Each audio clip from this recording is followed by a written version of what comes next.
হ্যাঁ, আমার জীবনটা আমার বাবা ছিলেন একজন সরকারি কর্মকর্তা। জি। আমার ছোটবেলাটা, আমার জন্মস্থান খুলনাতে, এবং আমি কিছুটা সময় খুলনাতেই মানুষ হই। জি। এরপরে বাবার চাকরির সূত্রে আমরা যশোরে আসি। আচ্ছা যশোরে আমার জীবনের বেশিরভাগ সময় কাটে এবং ওখানেই আমার বিয়েটা হয়। আচ্ছা তখন আমি ক্লাস 8-এ পড়ি। আচ্ছা। ওই সময় আমার বিয়ে হয়। বিয়ের পরেও আমি পড়াশোনাটা করে যাচ্ছিলাম। ক্লাস 8-এ পড়া অবস্থায় বিয়ে দিল কেন আপনাকে? আপনার বাবার অবস্থা কি ভালো ছিল না? আর্থিক অবস্থা? হ্যাঁ, বাবার অবস্থা ভালো ছিল, কিন্তু আসলে এখন তো বয়স হয়ে গেছে, তো কি বলবো, মানে তখন আর কি যেই বয়সটা আমার ছিল, তো যে কেউ দেখলে আর কি চোখে লাগতো মানুষের হয়তো। আচ্ছা আচ্ছা। তো আমার আব্বার এক ফ্রেন্ড, তার ভাইয়ের জন্যই সে আর কি আমাকে পছন্দ করে। তো আমার বাবা ওই সময় রাজি হয় না বিয়েটা দিতে, কিন্তু ধরেন সন্ধ্যা 7টার থেকে এই নিয়ে আমার বাবার সঙ্গে আর কি তর্কতর্কি হতে থাকে।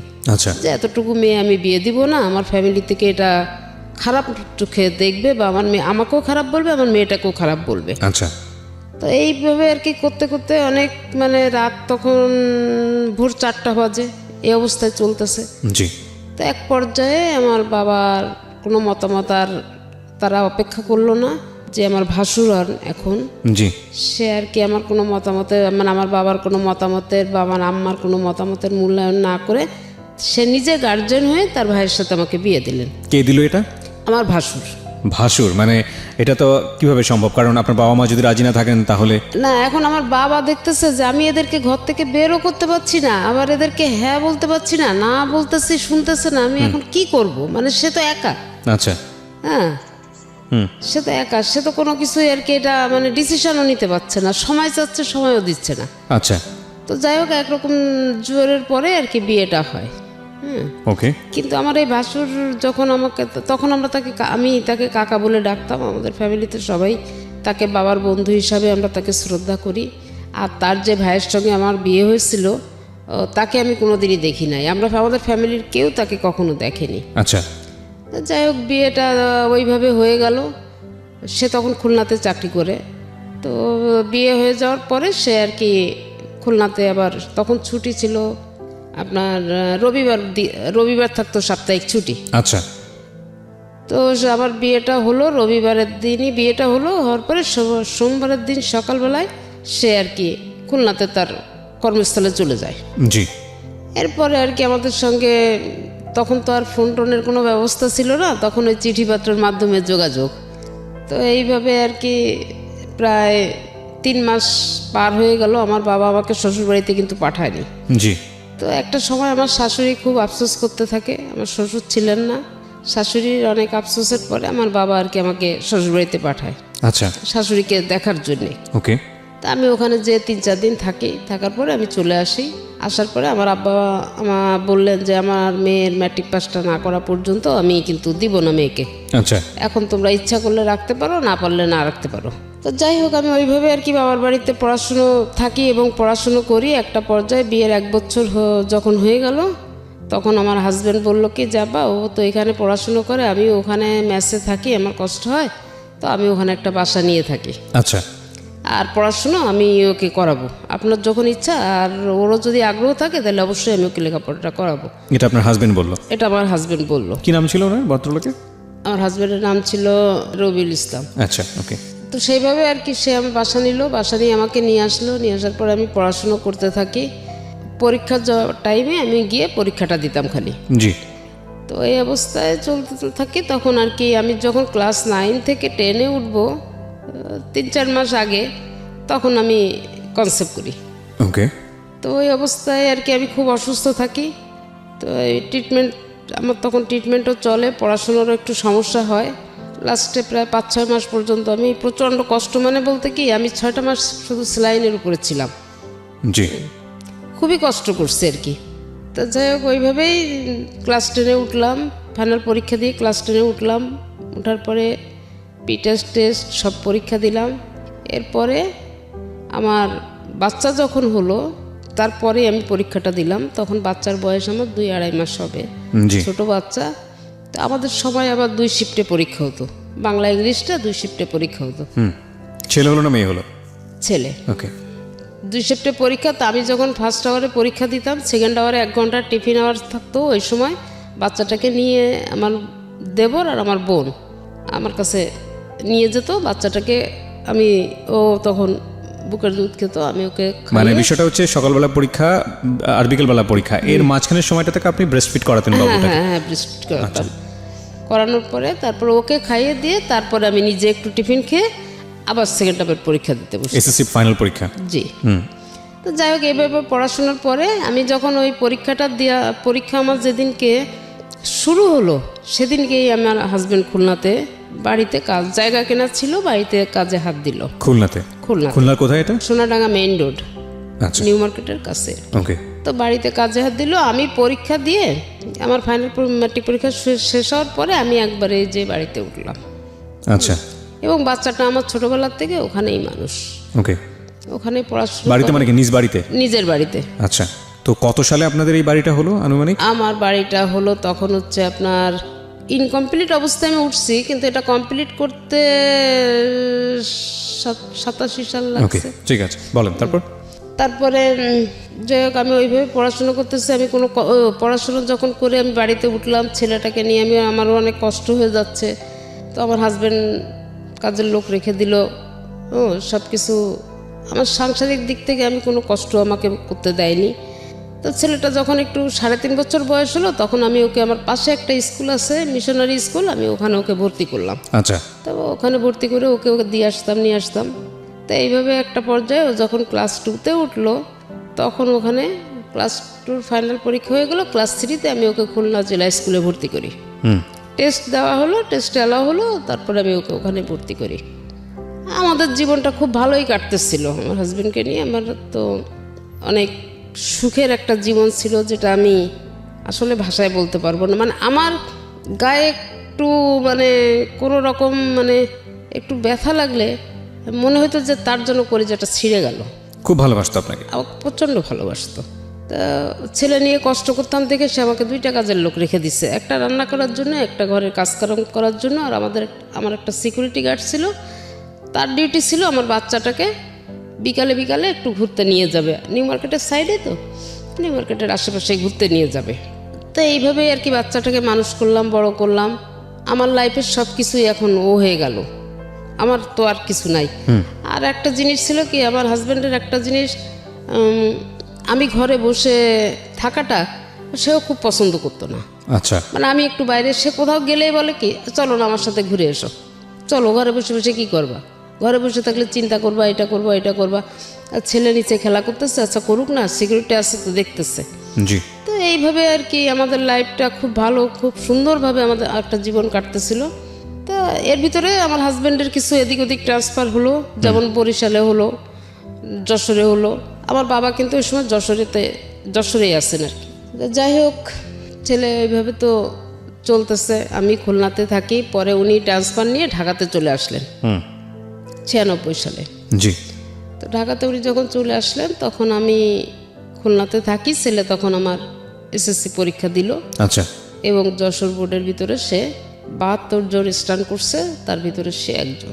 72 জন তো স্ট্যান্ড করার কোনো সুযোগ নেই, কারণ আমি যদি 20 জন স্ট্যান্ড করে না, ওখানে গোল্ডেন সিস্টেম আসছে। তো গোল্ডেন কত সিস্টেম সালের পরীক্ষার কথা বলছেন আপনি? আমি এটা বলছি আপনার 1 সালের কথা। 2001 সালে? জি। ঠিক আছে, যাই হোক, আপনার ছেলে খুব ভালো রেজাল্ট করেছে। হ্যাঁ হ্যাঁ, খুব ভালো রেজাল্ট করছে। তখন ওর বাবার ইচ্ছা হলো কি যে ঢাকাতে নিয়ে এসে সে পড়াশুনো করাবে এবং আমাকেও নিয়ে আসবে। আচ্ছা। তা আমার আবার ঢাকা শহরে বসবাসের জন্য আমার কিন্তু আসলে পছন্দ না। আমাদের খুলনাতে আমরা যতটা আরামে বসবাস করি বা আমরা যতটা ভালোভাবে থাকতে পারি, ঢাকার মানুষের জীবন মানে আমার কাছে খুব কঠিন মনে হয়। এটা কি আপনি আগে থেকেই জানতেন নাকি আসার পরে? না, আমি আগে থেকেই জানতাম। কিভাবে জানতেন? আমার ভাই বোনরা আছে, আমি ও আসতাম, আচ্ছা আসা আচ্ছা। যাওয়া করি। না, এটা আপনি একদম 100% সত্যি কথা বলেছেন। বিশেষ করে শহরতলি এলাকায় যারা বড় হয়েছে তারা ঢাকা শহরে এসে মানিয়ে নেওয়া খুব কঠিন। এবং এটাও আবার সত্য যে 2, 4, 10, 15 বছর যখন ঢাকা শহরে মানুষ অভ্যস্ত হয়ে যায়, তখন ঢাকা শহরের মানুষ আবার অন্য জেলায় গিয়ে থাকা সেটাও খুব কঠিন হয়ে যায়। হ্যাঁ হ্যাঁ হ্যাঁ। তো তখন আমার ওই হাজব্যান্ড যখন এখানে আসলো তখন সে বললো কি যে ছেলে তো ম্যাট্রিক পাস করছে, ভালো রেজাল্ট করছে, তো আমি তো ছিলাম না, তুমি তো সব কিছু করছো, তা আমার পক্ষ থেকে তোমার জন্য একটা ভালো গিফট থাকবে। ওই সময় ওই 1 সালে উনি ফার্স্ট আমাকে ওই ছেলের রেজাল্টের উপরে ভিত্তি করে আমাকে ফার্স্ট মোবাইল গিফট করে উনি। আপনাকে মোবাইল গিফট করলো? হ্যাঁ আমাকে। আচ্ছা। যাক আমি তখন ওই ছেলেকে উনি ঢাকাতে নিয়ে আসবে, এখানে কোচিং করাবে, ভর্তি আপনার করাবে। ছেলে কোন বিভাগে ছিল, মানবিক, সায়েন্স না কমার্স? সায়েন্স। সায়েন্সে ছিল। সায়েন্সে থেকে এত ভালো স্টুডেন্ট ছিল? হ্যাঁ, খুবই ভালো স্টুডেন্ট ওকে। এখনো পর্যন্ত। আপনি ওর হাতের লেখা দেখলে আপনি অবাক হয়ে যাবেন যে এত সুন্দর হাতের লেখা, কিন্তু ওর হাতের লেখাটা আমি ওকে শিখাইছি। Beautiful beautiful. ঠিক আছে, আপনি এসএসসি পরে কি করলেন? ওই লেখাপড়া বন্ধ করে দিলেন? আমি লেখাপড়া বন্ধ না, হ্যাঁ কিছুটা সময় গ্যাপ রাখলাম। আচ্ছা ঠিক আছে, সামনের দিকে আগে। তারপর? হ্যাঁ, তারপরে যখন আমি ছেলেকে যখন ওই ছেলেকে জেলা স্কুলে দিলাম, তখন আমি ওই ছেলেকে যখন পড়াইতাম, আমি নিজেও টিচার পড়াতো, তারপরে তো আমাকে গাইড করতে হতো কিছুটা। তো ওকে যখন পড়াতে শুরু করলাম, তখন আর কি আমি নিজে আবার পড়াশুনো শুরু করি। এটা কি মানে এসএসসির আগে, ছেলের এসএসসির আগে না পরের ঘটনা? ছেলের এসএসসির আগে, আগের ঘটনা। ওকে। আমি আবার পড়াশুনো শুরু করি এবং আমি ওই সময় আবার যাই হোক আমি পরবর্তীতে আর কি এটা আবার আমি এসএসসি পরীক্ষা দিই। এসএসসি দেন নাকি এইচএসসি? এসএসসি দিই। ওই ম্যাট্রিক তো আপনি পাস করলেন? হ্যাঁ হ্যাঁ হ্যাঁ। তারপর আবার দিলেন? আবার দিলাম এই কারণে, আমার ভাসুর ছিলেন কলেজের প্রফেসর, তো তা বললো দেখো যে মানুষের ভবিষ্যৎ তো কিছু বলা যায় না, যদি পরবর্তীতে ও চাকরিতে বাকরি কিছু করতে চায়, তো ওর যে এই গ্যাপটা, এই গ্যাপের জন্য দেখা যাবে যে ওর চাকরিতে অনেক সমস্যা হতে পারে বা নাও হতে পারে চাকরি। আচ্ছা। তা ও নতুন করে আবার শুরু করুক। আবার নতুন করে এসএসসি পরীক্ষা দিলেন? হ্যাঁ। পাস করলেন? হ্যাঁ, তখন আমি পরীক্ষা দিলাম, পাশ করলাম, ম্যাট্রিক পাস করলাম, ইন্টার করলাম, ডিগ্রিও করলাম। তারপরে আমার ছেলে ম্যাট্রিক পাস করলো। আচ্ছা, ম্যাট্রিক পাস করলো। হ্যাঁ, আমরা যে গল্পে ছিলাম, যেখানটায় ছিলাম, যে আপনি ঢাকায় আসার কথা বলছিলেন আপনার জামাই। হ্যাঁ, তারপরে যখন ঢাকাতে চলে আসা হলো, এখানে কোচিং করার পরে ছেলে রাইফেলস পাবলিকে পরীক্ষা দিল, ভর্তি পরীক্ষা দিল, ওখানে টিকে গেল। আচ্ছা। তো টিকে যাওয়ার পরে ওর বাবা ওকে ওখানেই ভর্তি করলো এবং তখন আমাকে বললো যে এরকম ছেলে তো চান্স পেয়ে গেছে, তুমি ওখানে একা একা কী করবা, তুমি চলে আসো। তা আমার এটা খুব একটা বেশি ইচ্ছা ছিল। চলে আসো মানে কি? মানে আপনার জামাই তখন ঢাকাতে? হ্যাঁ, আমার জামাই তখন ঢাকাতে। উনি কি করতো? উনি হাউস বিল্ডিং ফাইন্যান্স কর্পোরেশনের চাকরি করতেন। আচ্ছা, ওকে। তো আপনি ওখানে একা একা কি করবেন, এই জন্য হ্যাঁ ঢাকায় আসতে? হ্যাঁ, চলে আসতে বলছে, কিন্তু আমার এই বাড়ির মায়াটা ছেড়ে না আমি কোথাও গিয়ে থাকতে পারতাম না। আচ্ছা। তো তখন আমি, বাড়ি তখন কয়তলা হয়েছে আপনাদের? আমার বাড়ি অলরেডি তখন ডবল ইউনিটের 4 তলা। 4 তলা বাড়ি। আচ্ছা। তা আমি তখন আর কি তাকে অনেক বোঝানোর চেষ্টা করলাম যে তুমি ছেলে চান্স পেয়েছে ঠিক আছে, কিন্তু ওকে আমার হাতে ছেড়ে দাও, আমি ইন্টারটা এখানে এই খুলনাতে করাই, তারপরে ও ঢাকাতে যে অনার্স করবে। তা ওর বাবা আপত্তি করলো। হ্যাঁ, আপত্তি করলো। তখন আমি বললাম যে আচ্ছা ঠিক আছে। এই যে ইন্টারটা করাতে ঢাকাতে নিয়ে আসলো, তখন যেন ছেলে একটু কেমন হয়ে গেল। একটা পর্যায়ে ওর বাবা আমাকে বললো, ইন্টার পাস করার পরে ইন্টার লাস্টে সেকেন্ড ইয়ারে চলা অবস্থায় আমাকে একদিনকে বললো কি, ছেলে তো আমার কন্ট্রোলের বাইরে চলে যাচ্ছে, তুমি এক কাজ করো, তুমি ছেলে নিয়ে খুলনা চলে যাও। আচ্ছা, একবারে ইন্টার পরীক্ষার আগ মুহূর্তে এটা? হ্যাঁ। তখন আমি বললাম কি যে আমি তো প্রথমে তোমাকে এই জিনিসটা বলছিলাম, তুমি আমার কথাটা তো শুনলা না, এখন তো নিয়ে আসছো, এখন এই মুহূর্তে তো আমি নিয়ে যেতে পারবো না ছেলে। হ্যাঁ। তা বললো কি যে তাইলে আমি এখন কি করব, কারণ আমি সারাদিন অফিসে থাকি আর তুমি এই ঢাকা খুলনা দৌড়াদৌড়ি করতে থাকো, ছেলে কি করে না করে আমি তো কিছু বুঝি না। এরপরে আমি এখানে একটু অবজেকশন দিলাম যে না, ও ইন্টারটা করুক, তারপরে দেখা যাবে কি করা যায়। তো ইন্টারটা পাস করলো, হ্যাঁ, রাইফেলস পাবলিকের থেকে ইন্টারটা পাস করলো। পাস করার পরে রেজাল্টটা কেমন ছিল? এসএসসির মতো ছিল নাকি খারাপ হলো? হ্যাঁ, রেজাল্টটা ভালো ছিল। তো ওর যেদিন রেজাল্ট হবে তার আগের দিন আছে আসানুল্লাহ প্রাইভেটে আর কি অনার্সের জন্য পরীক্ষা হলো। আচ্ছা। হ্যাঁ, কিন্তু তখনও ইন্টারের রেজাল্ট হয়নি। আচ্ছা, ইন্টারের রেজাল্ট না হলে পরীক্ষা হয় কিভাবে? হ্যাঁ, এটা হলো এবং ও পরীক্ষাও দিল। ওকে, ইন্টারেস্টিং। যেদিনকে ওর ইন্টারের রেজাল্ট হলো সেদিনকে আসানুল্লাহর রেজাল্ট হলো। ছেলে এদিকে ইন্টারও পাস করে গেছে, ওদিকে আসানুল্লাহ এসে চান্স পেয়েছে। চান্স পেয়ে গেছে। আচ্ছা। তো এটা যখন হলো তখন আর কি সেইভাবে ওকে ভর্তি করার জন্য সব ব্যবস্থা করা হলো এবং ভর্তি করে। আহসানুল্লাহতে কেন ভর্তি করার চেষ্টা করছিলেন আপনারা? এটা আমার ভাই হচ্ছে, সাধারণত তো পাবলিকে সবাই ট্রাই করে প্রথমে, পাবলিক বিশ্ববিদ্যালয়গুলোতে। হ্যাঁ, কিন্তু ওর বাবার ইচ্ছা ছিল যে, ওরা বাবার একটা ধারণা ছিল কি যে মনে হয় প্রাইভেটে পড়াশুনো ভালো হয়। ওকে, এইটা আর কি। ওকে। তা যাই হোক সেটাই আর কি করছে। করার পরে ওখানে ওর বাবা আরও বেশিরভাগটা সময় এখানে থাকতো আর আমি খুলনাতে। এর মধ্যে আবার আমার একটা চাকরি হয়ে যায়। একটা চাকরি হয়, আমার পোস্টিংটা, আমি তো খুলনার থেকে অ্যাপ্লাই করি চাকরির জন্য, তো ওখানে আমার পোস্টিংটাও খুলনাতে হয়ে যায়। তো আমি তখন খুলনাতে। কিসের চাকরি ছিল এটা? এটা ছিল ওই যে Bangladesh legal aid and services trust, ব্লাস্টের। ব্লাস্ট। তো আমার চাকরিটা ওখানে হয়। আমি কি হিসেবে জয়েন করলেন ওখানে? আমি ওখানে কোঅর্ডিনেটর। ওকে।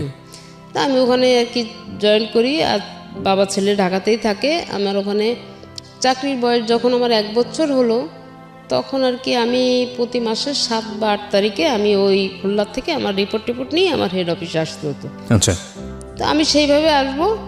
তো হঠাৎ করে 4 তারিখে আমি আসি, 7-8 তারিখে আমাকে 4 তারিখে, জুন মাসের 4 তারিখে আমাকে ফোন করে বলতেছে যে আমার না শরীরটা ভালো না, তুমি একটু তাড়াতাড়ি চলে এসো। আপনার জামাই বলছে? তখন আমি বললাম কত সালে এটা? এটা হয়েছে 7 সালে, 2007 সালে। 2007 সালে। তা আমি বললাম কি, তোমার যদি বেশি সমস্যা হয় আমি এখনও চলে আসতে পারবো, কারণ কোনো সমস্যা আমার নাই। তা বলতেছে না, বেশি তেমন কোনো কিছু না, তুমি ধীরে সুস্থে যেরকম আসো এইভাবে আসো। তাই আমি বললাম আচ্ছা ঠিক আছে। এখন আমি না, আসার আগে আপনাকে আমার একটা প্রশ্ন আছে, সেটা হচ্ছে আপনার বাড়ি ভাড়া কত আসতো ওই সময়টাতে? 15 থেকে 16,000 টাকা। 15 থেকে 16,000 টাকা পুরো বিল্ডিং মিলে? হ্যাঁ, পুরো আচ্ছা। Total building. আর আপনার জামাই তো জব করতোই। জি। তো আপনার জামাইও তো মোটামুটি ভালো অঙ্কেরই বেতন পেত, আমি যদি ভুল না করে থাকি। তো তারপরও আপনার জব করার, আমি বলছি না আপনি জব করেন, সেটাতে আমার কোনো প্রশ্ন নাই, কিন্তু মানুষ তো সাধারণত আমাদের সামাজিক বিন্যাসটা তো এরকমই যে প্রয়োজন না থাকলে আসলে মেয়েরা তেমন একটা জবে যান না, এটাই আমরা দেখে থাকি। তো আপনার তো বোধহয় সেরকম ক্রাইসিস ছিল না অর্থে? না। তো তারপরেও আপনি কেন জবে গেলেন? কেন গেলাম এটাই হচ্ছে যে আমার বাড়িতে, আমি যে ঢাকাতে আসছি, আমার বাড়িতে যে কেয়ারটেকার রেখে আসছি, এই কেয়ারটেকারটা আমার বিদ্যুৎ বিল নিয়ে অনেক ঝামেলা করে ফেলছে।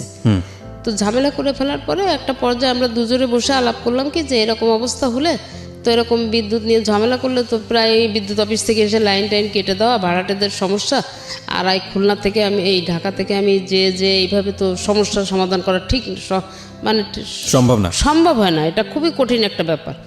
তখন আমার হাজব্যান্ড বললো কি যে আচ্ছা দেখি কি করা যায়। তারপরে যখন আমার ওই চাকরিটার জন্য আমি অ্যাপ্লাই করছি, এটা তার আগ্রহে করছি। তো তখন ওই আগ্রহটা স্যার এই কারণেই ছিল যে যদি খুলনাতে আমার চাকরিটা হয় আর আমি খুলনাতে থাকতে পারি, তাহলে আমার বাড়িতে কেয়ারটেকারের দরকার হবে না, আমার নিজের তত্ত্বাবধানে আমার বাড়িটা থাকবে, কোনো ঝামেলা ঝঞ্ঝাট হবে না। তো এটা বললাম। তখন আমি যখন চাকরিটা হলো, আমার চাকরিটা আসলে বেশি টাকার জন্য আমার চাকরিটা করা ছিল না। অফিস থেকে বাসায় গেছি, বাসায় যাওয়ার পরে আর কি এমনি উনি মানে নিজে যখন দুপুরে সকালে যে অফিসে গিয়ে আমাকে একটা ফোন দিত, বা বাসা থেকে বের হওয়ার সময় ফোন দিছে, দুপুরে যখন সে খেতে বসবে তার আগে এই অফিসেই তো খাওয়া দাওয়ার সিস্টেম ছিল তার, দুপুরে খাওয়া দাওয়ার আগে আমাকে ফোন দিত। কারণ আমি না খাওয়া দাওয়ার প্রতি আমার আবার একটু খুব অনীহা। মানে অনীহা বলতে কেমন, এই বাচ্চাদের মতো আমাকে জোর করে ধরে কেউ খাওয়াইতে পারলে মনে ভালো হয়, কারণ একা একা থাকি তো। খুবই আমার ভাতটা মোটেই আমার একেবারে পছন্দ ছিল না। আচ্ছা, এরকম আর কি। তো আমার যে পার্মানেন্ট কাজের লোকটা ছিল, ওকে সবসময় এটা সে সতর্ক করে দিত, এবং ওই খাওয়ার আগে আমাকে খালি জিজ্ঞেস করতো তুমি যে কোথায় আসছো, অফিসে, তা খাওয়া দাওয়া কী করছো, তা না বাইরে বেরোয় দেখো সামনে ভালো কোন রেস্টুরেন্টে বসে খেয়ে নাও। আচ্ছা ঠিক আছে খাবো। আমি আরও বড় উল্টা রাগ করতাম তার উপরে, যে কি আমাকে কি ছোটো মানুষ পাইছো নাকি, তুমি এরকম করো কিসের জন্যে। এখন আমাকে বললো যে ঠিক আছে তোমার এখন আসার দরকার নেই, তুমি তাহলে 7 তারিখেই আসো। তা আমি বললাম আচ্ছা ঠিক আছে। এখন আমার ছেলে তো এখানে আছে, তো 4 তারিখেই, এই কথা 4 তারিখ দুপুরে আমার সঙ্গে হলো। আমি যখন অফিস থেকে বাসায় আসছি, বাসায় এসে তখন তো মোবাইলে কার্ড সিস্টেম, আমি বাসায় এসে রেস্ট নিয়ে আমি মোবাইলের দোকানে যাই, আমি কার্ড কিনতে গেছি। তখন আমাকে আমার ছেলে ফোন দিয়ে বলতেছে আব্বুকে নিয়ে আমি একটু শ্যামলীতে আসছিলাম, এই সংসদ ভবনেই থাকতো আর কি। তা বলছে যে আব্বুকে নিয়ে আমি শ্যামলীতে আসতেছিলাম, তো এই সময় আর কি আব্বু একটু কাশি দিল, বুকে ব্যথা করতেছে। আচ্ছা। তো বুকে ব্যথা করলে আমি সাথে সাথে সরোয়ার দিদি নিয়ে ডাক্তার দেখালাম। তো তুমি যদি কি হয় আমি তোমাকে জানালে তুমি রওনা দিও। আচ্ছা। তাই আমি বললাম আচ্ছা ঠিক আছে। তো এর মধ্যে আর কি 10-15 মিনিট পরে ছেলে আবার ফোন ব্যাক করলো। ফোন ব্যাক করার পরে আমি বলছি কী ব্যাপার। তো বলছে আম্মু ডাক্তারের কাছে নিলাম, ডাক্তার যখন আব্বুকে দেখে কি করলো, আমাকে তো ভিতরে ঢুকতে দেয়নি, তো দেখলাম যে একটা হুইল চেয়ারে আব্বু সেন্সলেস অবস্থায় উপরে নিয়ে গেল। তারপরে 10-15 মিনিট পরে ছেলে আমাকে আবার ফোন দিল, দিয়ে বলতেছে আম্মু আব্বুর অবস্থা বোধহয় ভালো না, আমাকে ডাক্তার বললো 2টা ইঞ্জেকশন এনে দিতে। তো আমি 2টা ইঞ্জেকশন এনে দিছি, আব্বার বুকের ওখানে ইঞ্জেকশন 2টা পুশ করছে, আর আব্বাকে ক্যাবিনে দেওয়া হয়েছে, কোনো সেন্স নাই, তুমি রওনা দাও। তো ওই মুহূর্তে আমি আর কি সাথে সাথে আমি টিকিট করে আমি 9:15 আগে কোনো গাড়ি পাই না। তো আমি বাসা থেকে যে আমার কাজের মেয়েটা আমাকে গুছাই দিল, আমি রেডি হয়ে স্ট্যান্ডে আসলাম, গাড়িতে উঠবো, আমার ব্যাগ দেওয়া হয়ে গেছে, আমি উঠবো। জি। ঠিক সেই মুহূর্তে আমার ভাসুরের ছেলে, তারাও ঢাকাতেই থাকে, ও ফোন করে আমাকে বলল যে চাচি কোথায় আছেন? তাই আমি বললাম আমি গাড়িতে উঠতেছি। বললো আপনার আসার দরকার নাই, চাচা মারা গেছে। শুধু এই কথাটুকু শোনার পরে আমি আর কিছু বলতে পারি না। তো একেবারে সুস্থ একটা মানুষ ছিলেন, হঠাৎ করে হার্ট অ্যাটাক করেছে। হ্যাঁ, একদম হঠাৎ করে, মানে আসরের নামাজ পড়ে বাসা থেকে বের হয়েছে, উনি শেভ করবে, করে বাসায় গিয়ে মাগরিবের নামাজ পড়বে, আচ্ছা। এই ছিল তার টার্গেট। কিন্তু ওই যে আসরের নামাজটা পড়ে আসছে আর মাগরিবের আজানটা দিছে, সে আমরা কষ্ট পাচ্ছি, নিশ্চয়ই কষ্ট পাওয়ার মতোই বিষয়, প্রতিটা মৃত্যুই আমাদেরকে কষ্ট দেয়, কিন্তু জীবন যেরকম সত্য, মৃত্যু সেরকম শাশ্বত সত্য। একটা অদ্ভুত বিষয় হচ্ছে যে প্রকৃতিতে যার প্রাণ আছে তার মৃত্যু ঘটবেই, এটা খুব স্বাভাবিক। কিন্তু আমাদের ব্যক্তি জীবনে আমরা মৃত্যুকে স্মরণ করি না, এবং করি না বলেই দেখবেন যে আসলে প্রতি মুহূর্তেই অনেক ধরনের ভুলভাল করে ফেলি। চিন্তা করে দেখুন, আপনি একটা মানুষ, এই মুহূর্তে যারা আমার রেডিওটা শুনছেন, লাখ লাখ মানুষ আপনারা শুনছেন, লাখ লাখ মানুষ, কিন্তু একবার যদি খুব খুব মানে গভীরভাবে একটু চিন্তা করে দেখেন যে এমনও হতে পারে আজকের এই অনুষ্ঠানটি আপনার জীবনের শেষ শোনা অনুষ্ঠান, কিংবা এই রাতটি আজকে আপনার জীবনের শেষ রাত, কিংবা আমি কিবরিয়া আমার জন্য হয়তোবা এটা আজকের জন্য মানে আজকের মতো শেষ অনুষ্ঠান হতেই পারে। যে কোনো মুহূর্তে এমন হতে পারে যে এই অনুষ্ঠানটা করে বাড়ি ফিরতে পারবো না, সৃষ্টিকর্তা হয়তো বা নিয়ে যাবেন। তো এই যে মানে ফিলটা, এটা যদি আমাদের মধ্যে থাকে, তাহলে আমাদের দ্বারা আসলে খুব বেশি খারাপ কাজ করা মানে সম্ভবই না আসলে, কারণ যে কোনো মুহূর্তেই আমরা চলে যাব, যে কোনো মুহূর্তেই আমরা মুসাফিরের মতো, প্রত্যেকটা মানুষ আসলে আমরা মুসাফির, এবং খুব অল্প সময়ের জন্য এসেছি, যে কোনো মুহূর্তে আমরা চলে যাব। কিন্তু অদ্ভুত বিষয় হচ্ছে আমরা এটা চিন্তা করি না, এবং এই চিন্তাটা যদি আবার খুব গভীরভাবে করা শুরু করি, তাহলে জীবনের সামনের দিকে এগোনোও খুব মুশকিল। হ্যাঁ, যাই হোক, এটাই মানে ওনার মৃত্যুটা দেখুন, মানে অচিন্তনীয়, মানে কোনোভাবেই চিন্তা করা যায় না, তাই না? মানে শেভ করে জাস্ট মাগরিবের নামাজ পড়বে, এই তার আগ মুহূর্তে, নামাজের আগেই তার আগে আল্লাহ। এবং সে কাজের বুয়াকে বলছে যে আমি গোসল করে আম খেয়েছে, আম খেয়ে বলছে যে আমি যাচ্ছি, আমি এসে আম খাবো, তুমি কেটে রেখে চলে যাও। আম খাওয়ার সুযোগটাও তার হয়নি। না, এই হচ্ছে পৃথিবী, খুব অল্প কিছু দিনের জন্য। তারপরও কত কলহ, কত অন্তর্দ্বন্দ্ব, কত ঝামেলা, কত রেশারেশি। আর একটা গুণ, তার অনেক গুণই ছিল, তার ভিতরে সবচেয়ে বড় যে গুণটা, আমি বিয়ের পর থেকে তাকে পারতপক্ষে কোনোদিন আমি খুব কম সময় কাজা নামাজ পড়তে দেখছি, কখন নামাজ সে কিন্তু করেনি। মাশাআল্লাহ। এমনকি যদি সে আমাকে বাইক নিয়ে বেরোতো, আমাদের মানে আমরা দুজনেই বাইকে বেরোতাম, এমনকি যদি সে বাইকে আজানে হলে আমাকে কোথাও একটু দাঁড় করায় রেখে বাইক সে মসজিদে ঢুকছে, আমি কিন্তু বেরোয় আসার পরে চিল্লাচিল্লি করতাম যে এটা কোন ধরনের অবস্থা। ঢাকা শহরেও তুমি আমাকে এরকম করো, বাইক শুদ্ধ রাস্তার পাশে দাঁড় করাই দিয়ে তুমি নামাজ পড়তে গেছো, কারণ বাইরে বাসায় গিয়ে কি পড়তে পারতো না? খুব ভালো একটা প্রসঙ্গ নিয়ে আসছেন। আমি নিজেও বাইক চালাই, নিজেরও দুই একটা অভিজ্ঞতা আছে এরকম। আমি একটু জাস্ট সবাইকে একটু বলতে চাই, বিশেষ করে অনেকেই আছেন এতে হয়তো মনক্ষুণ্ণ হন, বিশেষ করে স্ত্রীরা হয়তো মনক্ষুণ্ণ হন, কিন্তু আমার মনে হয় বাইরে থেকে আপনাদের জন্য দুটো উপলব্ধির একটা ব্যাপার আছে। একটা হচ্ছে যে হাজব্যান্ড নামাজ পড়ছেন, আপনি পড়ছেন না, সেটা বড় কথা না, আপনার নিজেরও পড়া উচিত, সে একটা উপলব্ধি যদি আপনি ধর্মকর্ম মানেন। আরেকটা যেটা হচ্ছে, কেউ যদি করেন এরকম, আপনার জন্য হয়তো একটু অসুবিধাজনক হতে পারে, কিন্তু এটা কিন্তু আপনার স্বভাব হবে, আপনি তাকে সুযোগ দিচ্ছেন, একটু ধৈর্য ধরে অপেক্ষা করা উচিত। হ্যাঁ, সুতরাং আর যদি বেশি চাপ দেন, তাহলে ওই যে লোকটি নামাজ পড়তে যাচ্ছে, সে কিন্তু নামাজের মধ্যেও কনসেন্ট্রেট করতে পারবে না, ভাববে যে বাইরে কিনা কি হলো, বের হওয়ার পরে হয়তো বকাঝকা শুনতে হবে। এটা করা উচিত না, এটা গুনাহের ভাগীদার হয়ে যায় অনেকেই। তবে আরেকটা জিনিস তার ছিল, সে কোরআন শরীফ পড়তে পারতো না, আর আমি এটা পারি। জি। তো সে ওই যে আমপারা বলে, যেটা কোরআন শরীফ পড়ার আগে প্রথম যেটা আমাদের শেখার জন্য ওই বইটা সে কিনে আমার কাছে অনেক সময় বসতো পড়তে। আচ্ছা। যখন একটু যুক্ত অক্ষর আসতো বা একটু কঠিন শব্দ আসতো, বলতো এটা বাদ দিয়েই পড়ি। হ্যাঁ, আচ্ছা। তো আমি বলতাম কি, তাহলে তো তোমার এই ওয়ার্ড মানে এটা তো ভুল হয়ে যাবে, অর্থটা তো ভুল হয়ে যাবে, ওইটা করলে তো হবে না, তোমাকে এটা পড়তে হবে। তো সে চেষ্টা করতো আর কি আমার কাছে বসে এটা পড়ার। কোরআন শরীফটা আসলে যারা পড়েন তারা তো বিশেষ সওয়াবের অধিকারী হন। আর আরেকটা বিষয় যেটা হচ্ছে, বুঝে পড়া উচিত, যেই পড়ছেন অবশ্যই অবশ্যই এটা অবশ্যই বুঝে পড়া। আমাদের কিন্তু একটা রেওয়াজ আছে, আমরা দেখবো যে সকালবেলা উঠে সবাই কোরআন শরীফ তেলাওয়াত করছেন, তেলাওয়াতে তো একটা সওয়াব আছেন, কিন্তু যদি বুঝে পড়া যায় এবং সেটা যদি ব্যক্তি জীবনে আমল করে সেটা অনেক বেশি উপকারী। জি, তো আপনি যে প্রসঙ্গে ছিলেন যে আপনি যেটা বলছিলেন যে উনি মারা গেলেন হঠাৎ করে এবং আপনি তখন বাসে ওঠার আগ মুহূর্তে এই ঘটনাটা, এবং তারপরে আপনি জানেন না যে আপনার কি হয়েছে। না, সেন্সটা যখন ফিরলো তখন কি অবস্থায় দেখছেন? সেন্সটা যখন ফিরলো এর মধ্যে সম্ভবত আমার যে ভাড়াটিয়ার আছে এদের সঙ্গে তো আমি খুবই ক্লোজ। জি। তো সম্ভবত আমার ছেলে বোধহয় ফোন করে তাদেরকে কিছু জানাই দিছিল। জি। তো আমি যখন ওইখানে ফোনে কথা বলতেছি তখন আমি দেখি যে আমার বিল্ডিংয়ের লোকজনগুলা সব 7টা ফ্যামিলি, তো 7টা ফ্যামিলি দেখি যে এরা সব রিক্সা ভরে আসতেছে, আমি ওদের দিকে তাকায় আছি আর ফোনে কথা বলতেছি। এরপর আমি আর কিন্তু ওই খবরটা শোনার পরে আমি আর কিছু বলতে পারি না, আমার হাত থেকে ফোন টোন সব ছুটে গেল। তো যাই হোক, ওরা দেখি যে পরবর্তীতে যখন আমার সেন্স আসছে তখন আমি দেখি যে আমি আমার বাসাতে আমি খাটের উপরে আমাকে শোয়া রাখা হয়েছে। কত সালের ঘটনা এটা? এটা 7 সালের জুন মাসের 4 তারিখের। আচ্ছা, 2007 সালের জুন মাস। তো ওইভাবে আর কি রাতটা ওখানে বাড়িতে আমার বাড়িতে আমি কাটাই। এদিকে আমার ভাই বোন যারা আছে তারা সবাই মিলে, ছেলে সহ ভাই বোন সবাই মিলে তার ডেড বডি গ্রামের বাড়ি আমার যশোরের শ্বশুর বাড়ি ওখানে নিয়ে যায়। আপনি কি ওই সময় যাননি? আমি রাতে যাইনি, আমি ভোরবেলা উঠে, মানে এরা তো ঢাকা থেকে লাশ নিয়ে যাবে, আমাকে ছেলে বললো কি তুমি ভোরে রওনা দিও। আচ্ছা।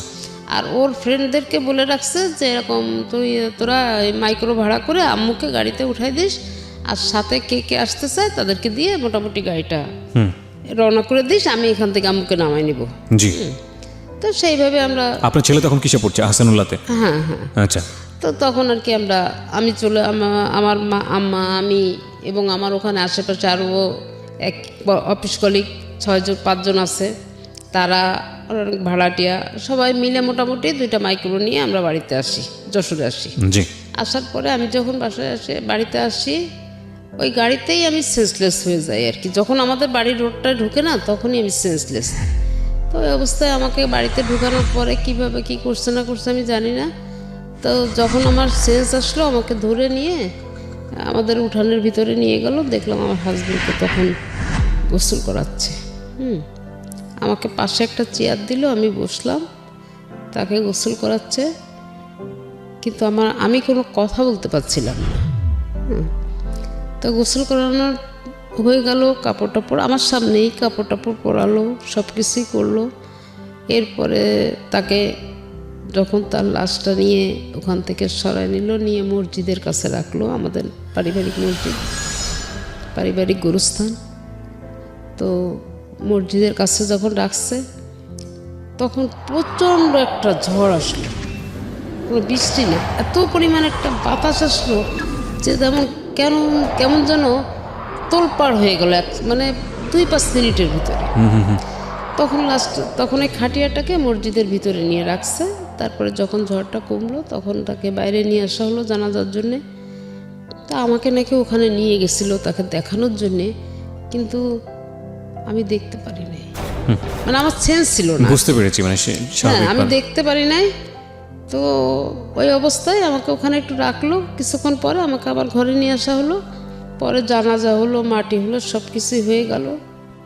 এরপরে 3 দিন পরে আমি বাড়িতে সব মিলাট দিয়ে আমরা সুস্থভাবে আমি খুলনাতে আবার ফিরে আসি।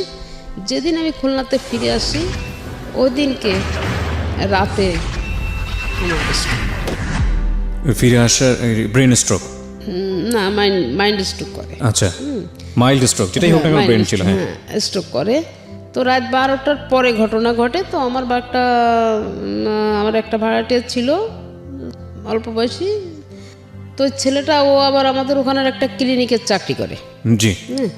ও তাড়াতাড়ি করলো কি, ওইটা হচ্ছে গিয়ে অ্যাম্বুলেন্স খবর দিয়ে আমাকে সাথে সাথে ওই হার্টের একটা ডাক্তার ওনার ক্লিনিকে নিয়ে গেল। জি।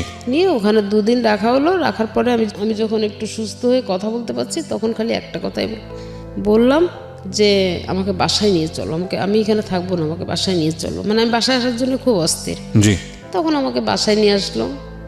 এই আস্তে আস্তে আমি চাকরিটাও ছেড়ে দিলাম। আমি কিন্তু ওই মুহূর্তেই চাকরিটা ছেড়ে দিলাম। চাকরিটা ছেড়ে দিয়ে আমি ওইভাবেই আসি। মানে আমি যেন কেমন একটা হয়ে যাচ্ছি তখন থেকে।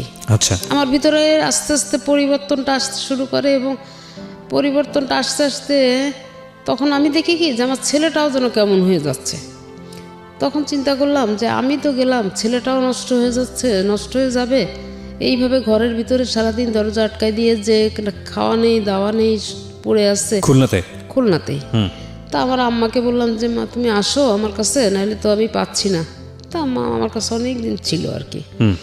তো থাকার পরে যাই হোক ওই রান্নাবান্না করতো বা ছেলেটাকে একটু খাওয়াইতো, আমাকে ওরকম খাওয়ার কথা বললে আমি চিলাচিলি করে উঠতাম।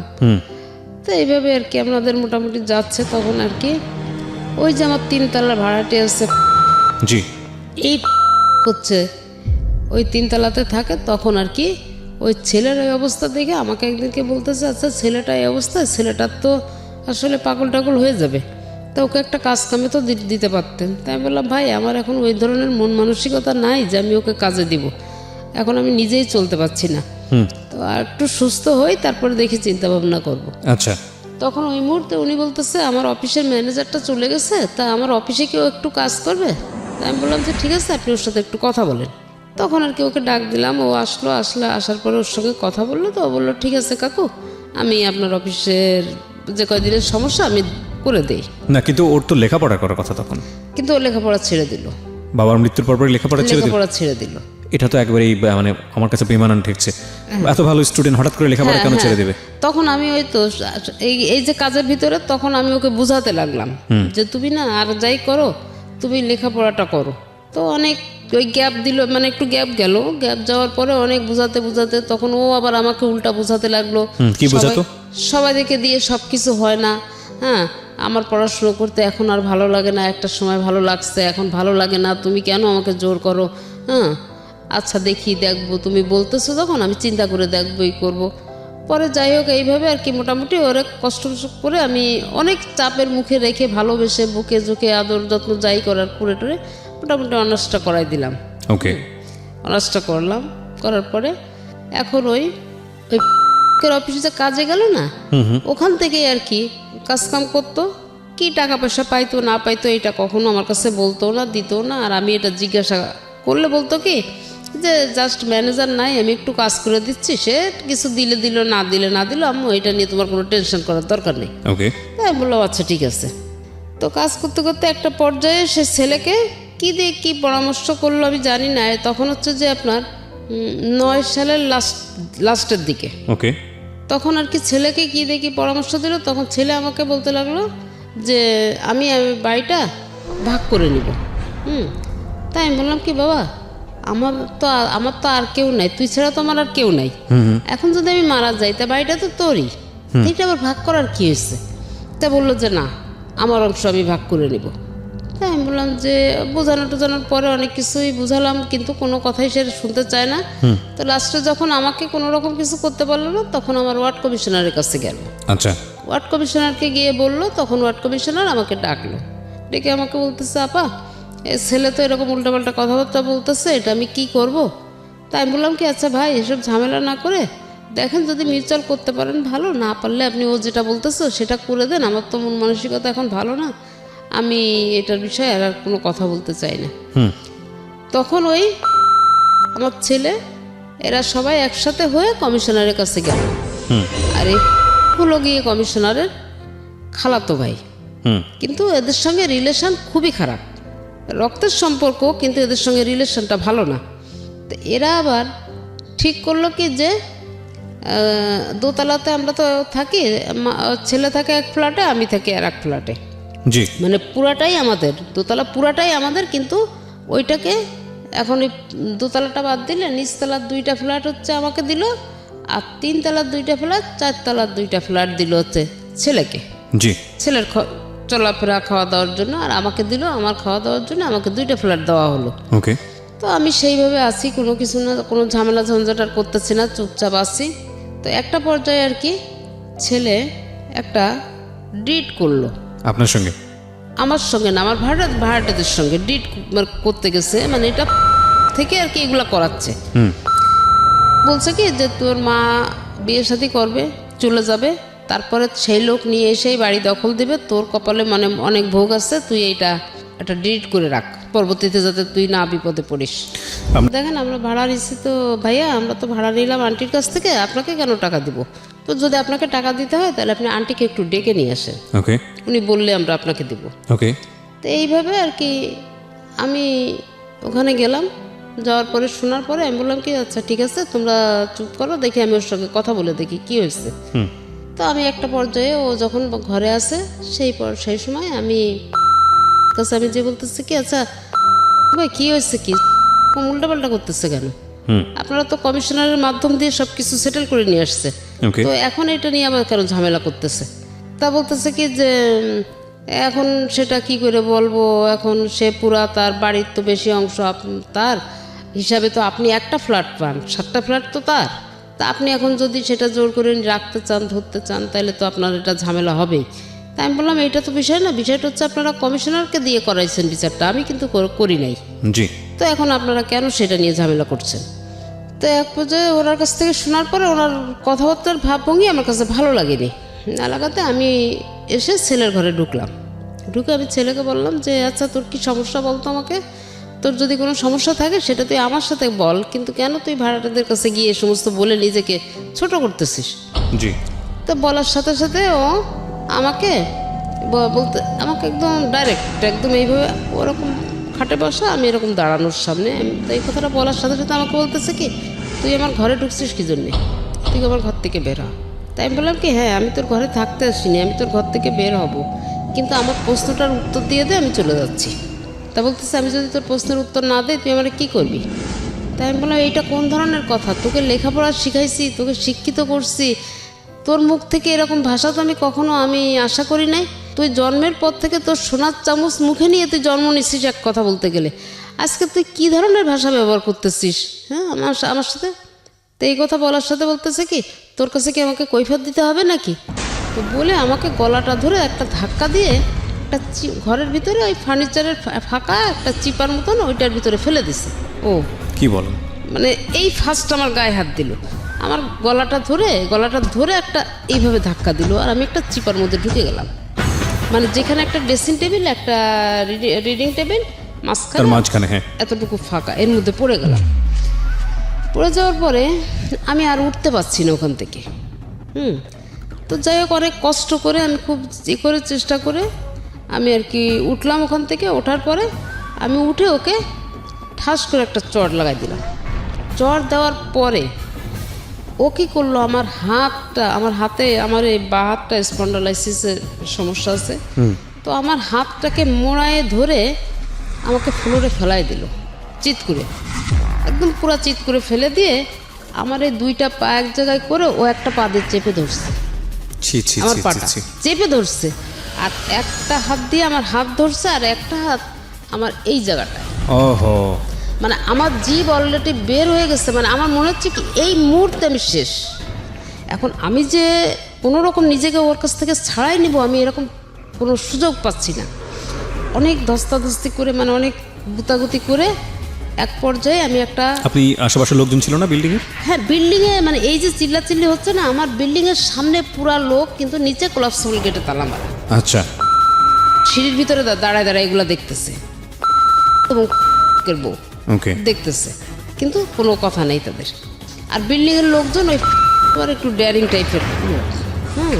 মানে সত্যি কথা বলতে একদম আমি ক্লিয়ার যেটা বলবো সেটা হচ্ছে একটা সন্ত্রাসী। খুলনা শহরে সন্ত্রাসীদের ভিতরে সে একজন, এর পাল্লায় পড়ছে এই ছেলে। ওকে। তো যাই হোক আমি এখন ওইখান থেকে তো কোনো রকম তো ওকে লাথি মানে অনেক চেষ্টা করে মোটামুটি একটু উঠলাম। তো আমি ওখান থেকে কোনো রকম ওকে ধাক্কাধাক্কি দিয়ে মানে একটু ছাড়াই আমি উঠলাম। ওঠার পরে ও আমার হাত 2টা মোড়ায় পিছনে নিয়ে গেল, নিয়ে আমাকে ওর ঘরের থেকে আবার এই পিছনে ঘাড়ে হাত দিয়ে ধাক্কা দিতে দিতে ওর ঘর থেকে বারান্দায় বের করে নিয়ে আসছে। নিয়ে এসে আমার এখানে একটা ঘুষি মারছে, 2 চোখের মাঝখানে। হ্যাঁ এই ঠিক এই জায়গাটা একটা ঘুষি দেওয়ার সাথে সাথে আমার যে নাক দিয়ে রক্ত পড়তেছে না, মুখ দিয়ে পড়তেছে না, চোখ দিয়ে পড়তেছে, আমি কিছু বলতে পারবো না। লোকজন রাস্তায় সব জমা হয়ে আছে, সবাই দেখতেছে।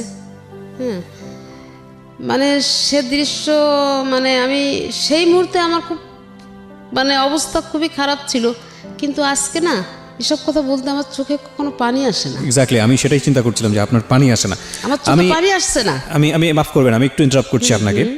পৃথিবীর সবচাইতে দুর্ভাগা সন্তানের কথা আমি এই মুহূর্তে শুনছি। আমার শুধু এতটুকুই বলার আছে। আমি ডেফিনেটলি শিওর যে হয়তো আপনি অনুষ্ঠানটা শুনছেন। আপনি ধরেন আপনার মা যেটা বলে গেল সে অপরাধগুলো করেননি, কিন্তু ধরেন আপনি আপনার জায়গা থেকে অনেক কিছু বলার আছে, অনেক কিছু বলার আছে। আপনার মা অনেক অপরাধ করেছে আপনার সাথে। আপনি যদি ধর্ম মানেন, ধর্ম তো একটা আছেই, যদি সামাজিকতা মানেন, যদি এথিক্স মানেন, যদি কিছুই না মানেন, শুধু মানবিকতা মানেন, হ্যাঁ, তাহলেও আমি বলবো যে সবচেয়ে অভাগা হচ্ছেন আপনি। যার পেটে বড় হয়েছেন, দুনিয়ার মুখ দেখেছেন যার জন্য, যা রক্ত মাংস খেয়ে বড় হয়েছেন, যে আপনাকে কষ্ট করে বড় করেছে, সে যদি সারা জীবনও আপনাকে পেটাতো, এটা আপনার জন্য আশীর্বাদ।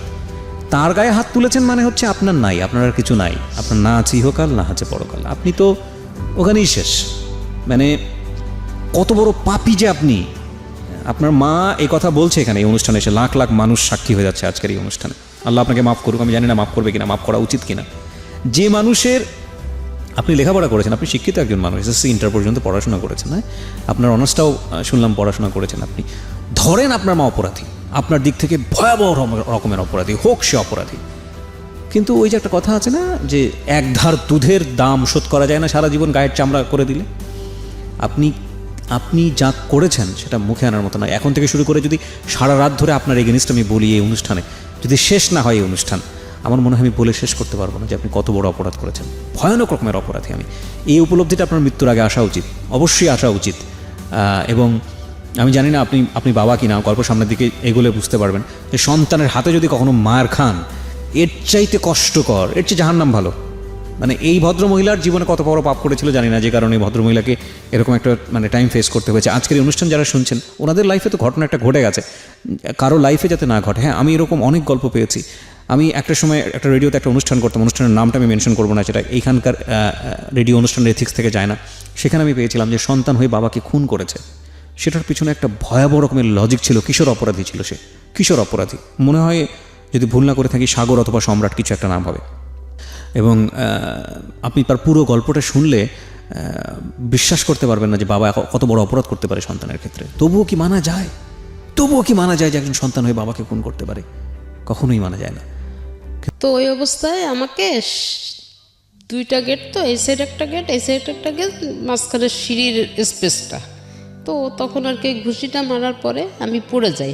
ওখান থেকে আমাকে টেনে ধরে উঠায় ওই সিঁড়ির স্পেসটা নিয়ে এসে আমাকে মানে পিছন থেকে ওই সিঁড়ির স্পেসে নিয়ে এসে নিচে নামতে হলো। তো সিঁড়ির নিচে নামতে হবে এবং আমি এখানে আসছি নিচে নামবো, ওখানে ওয়াল। আমি যখন সিঁড়ি থেকে মানে সিঁড়ির স্পেস আমার যখন নিয়ে আসছে, আমি কিন্তু অতটা অনুভব করি নাই। আমি কিন্তু অনুভব করতেছি আমার পরিস্থিতিটা কি। তো যখন আমি ওখানে আসার পরে ও একটা ধাক্কা দিছে যে ওই ওয়ালটাতে গিয়ে আমি বাড়ি খাবো এবং ওখানে আমি শেষ হয়ে যাব। এইভাবে আমার পিছন থেকে একটা ধাক্কা দিল ছেলেটা। ধাক্কা দেওয়ার পরে আমার নিচের ওই ভাড়াটেগুলো যখন ওই বারান্দার ভিতরে চিল্লাচিল্লি হচ্ছে, বাইরের থেকে কেউ ঢুকতে পারছে না বা কেউ হেল্প করছে না আমাকে, তখন ওই নিচের ওই ছেলে দুইটা যে অবস্থায় ছিল, রাত তখন 11টার বেশি বাজে, জি, ওরা দুইটা ছেলেও দৌড়াইয়ে উঠে এসে দেখে কি অলরেডি আমি সিঁড়ির 5-6টা সিঁড়ির স্পেস নেমে গেছি। মানে আর মনে হয় 1-2 সেকেন্ডের মধ্যে আমি ওয়ালে বাড়ি খাবো। আচ্ছা, ওই অবস্থায় কি আটকেছে? ওই অবস্থায় ওরা দুইজনে এসে আমাকে ধরে বসছে। ধরে দেখে যে আমার তো নাক মুখ রক্তাক্ত। আমার তখন ওদের এই সেন্স নাই, মানে আমার তো সেন্স নাই, ওদের ওই অবস্থা। আমার গায়ের ওড়না খুলে আমার মুখটাকে মানে পেঁচায় নিয়ে ওরা সাথে সাথে চলে যায়। পাশে একটা মানে কোনো ডাক্তার তো পায় না। এই ঘটনা ঘটতে প্রায় 12টা-12:30 বেজে গেছে। কোনো ক্লিনিকে ধারে কাছে নাই। তো ওরা তখন একটা মেডিসিনের দোকানে নিয়ে গিয়ে ওখানে নিয়ে আমাকে ড্রেসিং করে নিয়ে এসে আমাকে নিচতলায় রাখে। আবার একটা ভাড়াটের ঘরে রাখে। তো এই যখন আপনি ড্রেসিং করালেন কারো কাছ থেকে, কোনো হাসপাতালে করেছিলেন নাকি কোনো ফার্মেসিতে? না, ফার্মেসিতে। সাধারণত এরকম ঘটনা ঘটলে please go to a hospital, সরকারি হাসপাতালে যাবেন। সরকারি হাসপাতালগুলোতে আমি যত জানি ওয়ান স্টপ সার্ভিস আছে, এবং ওখানে গিয়ে আপনারা একটা মেডিকেল সার্টিফিকেট নিয়ে নেবেন যে আপনাকে ফিজিক্যালি অ্যাসাল্ট করা হয়েছে। আমি বিশেষ করে বাবা মার শুধু না, যে কারো ক্ষেত্রে আমি বলছি, সরকারি হাসপাতালে গেলে আপনাদেরকে এরকম একটা সার্টিফিকেট দেওয়া হবে যে আপনাকে ফিজিক্যালি অ্যাসাল্ট করা হয়েছে। কে করেছে আপনি চাইলে নামটা ওখানে মেনশন করতে পারেন। পরবর্তীতে আপনি যদি কোনো আইনি অ্যাকশন নেন, আপনার এই কাগজটা অবশ্যই লাগবে এবং এটার ভিত্তিতেই হবে, নইলে আসলে পরবর্তীতে আর কোনো কাজে লাগে না এগুলো। হ্যাঁ, তারপরে ওই অবস্থায় আমি তো আমার মুখ টুকের অবস্থা খুবই খারাপ ছিল, খাওয়া দাওয়া করতে পারছিলাম না, মানে গলা টলা ফুলে গেছে এবং গলায় ওর আবার হাতের নখ বড় বড়, এসব জায়গা সব মানে একদম কেটে কেটে গেছে আর কি, মানে ব্লেড দিয়ে টান দিলে যেমন। আপনি মা, আমি বিশ্বাস করি আপনি যা বলবেন আজকের অনুষ্ঠানে সবই সত্য বলবেন, এবং আপনি যে যার এগেনস্টে বলছেন পৃথিবীতে সবচেয়ে কাছের মানুষই আপনার, সে আপনার সাথে থাকুক আর না থাকুক, হ্যাঁ, আপনি তাকে পেটে ধরেছেন, এটাই আপনার সম্পদ। এবং আমি যত জানি আপনার সন্তান একটাই, রাইট? এরপর আর সন্তান হয়নি, সেটারও একটা স্টোরি আছে। আপনি আমাকে বলেন তো, আপনার সন্তান যে ইমব্যালেন্স আচরণ করছে, একটা মাত্র সন্তান, তাও ছেলে সন্তান, যার প্রতি আপনারা কোনো অন্যায় আচরণ করেননি, তখন যে ঘটনাটা আপনি বলছেন, সেই সময় বাবা মারা যাওয়ার পরে ওর ভিতরে কি কোনো আশঙ্কা ছিল যে আপনি অন্য কারোর সাথে সংসার করতে যাচ্ছেন, বা আপনাকে নিয়ে কোনো ছেলের সাথে কেউ কোনো গুজব শুনেছে? না, ও নিজেই আমাকে বলতো কি যে দেখো এই বাড়িটা আমার বাবার, এই বাড়ির মালিক আমি। এটা তো প্রশ্নই ওঠে না, মানে এটা প্রশ্নই ওঠে না। আমি কেন বলছি, এই ধরনের কথাবার্তা তো ওর মাথা থেকে আসার প্রশ্নই ওঠে না, যে একটা মাত্র সন্তান আপনার, দেখুন একটা মাত্র সন্তান যাকে আপনি আপনারা দুজনই এত ভালোবাসা দিয়ে বড় করেছেন, আর তো কোনো উত্তরাধিকারী নাই। আর দ্বিতীয় কথা হচ্ছে যে উত্তরাধিকারের প্রশ্নও যদি আসে তাহলে লিগেলি সে আপনার চেয়ে বেশি পাবে, লিগেলি সে আপনার চেয়ে বেশি পাবে, সুতরাং এই প্রশ্ন তো আসেই না। আর দ্বিতীয়ত যেটা, সেটা হচ্ছে মা আপনি, কিসের বাড়ি কিসের ঘর, তো মার সাথে এই ধরনের রেশিওটা কেন আসবে? যদি একটা ভাই হতো তাও একটা কথা ছিল, বোন হতো তাহলে একটা কথা ছিল, তো মার সাথে তো রেশিওর প্রশ্নটা আসে না। ও কি কোনোভাবে ইনসিকিউর ছিল যে আপনি অন্য কাউকে বিয়ে করে ফেলছেন, বা ও এমন কোনো? ও নিজেই আমাকে বলছে, হ্যাঁ, ও নিজেই আমাকে বলছে যে আমি যেন বিয়ে করে এখান থেকে চলে যাই। ও নিজেই বলেছে? হ্যাঁ, ও নিজে আমাকে বলছে। ওই আপনাকে বলতো বিয়ে করে চলে যেতে? হ্যাঁ, আমাকে বলছে যে কোনো কারণ ছাড়া?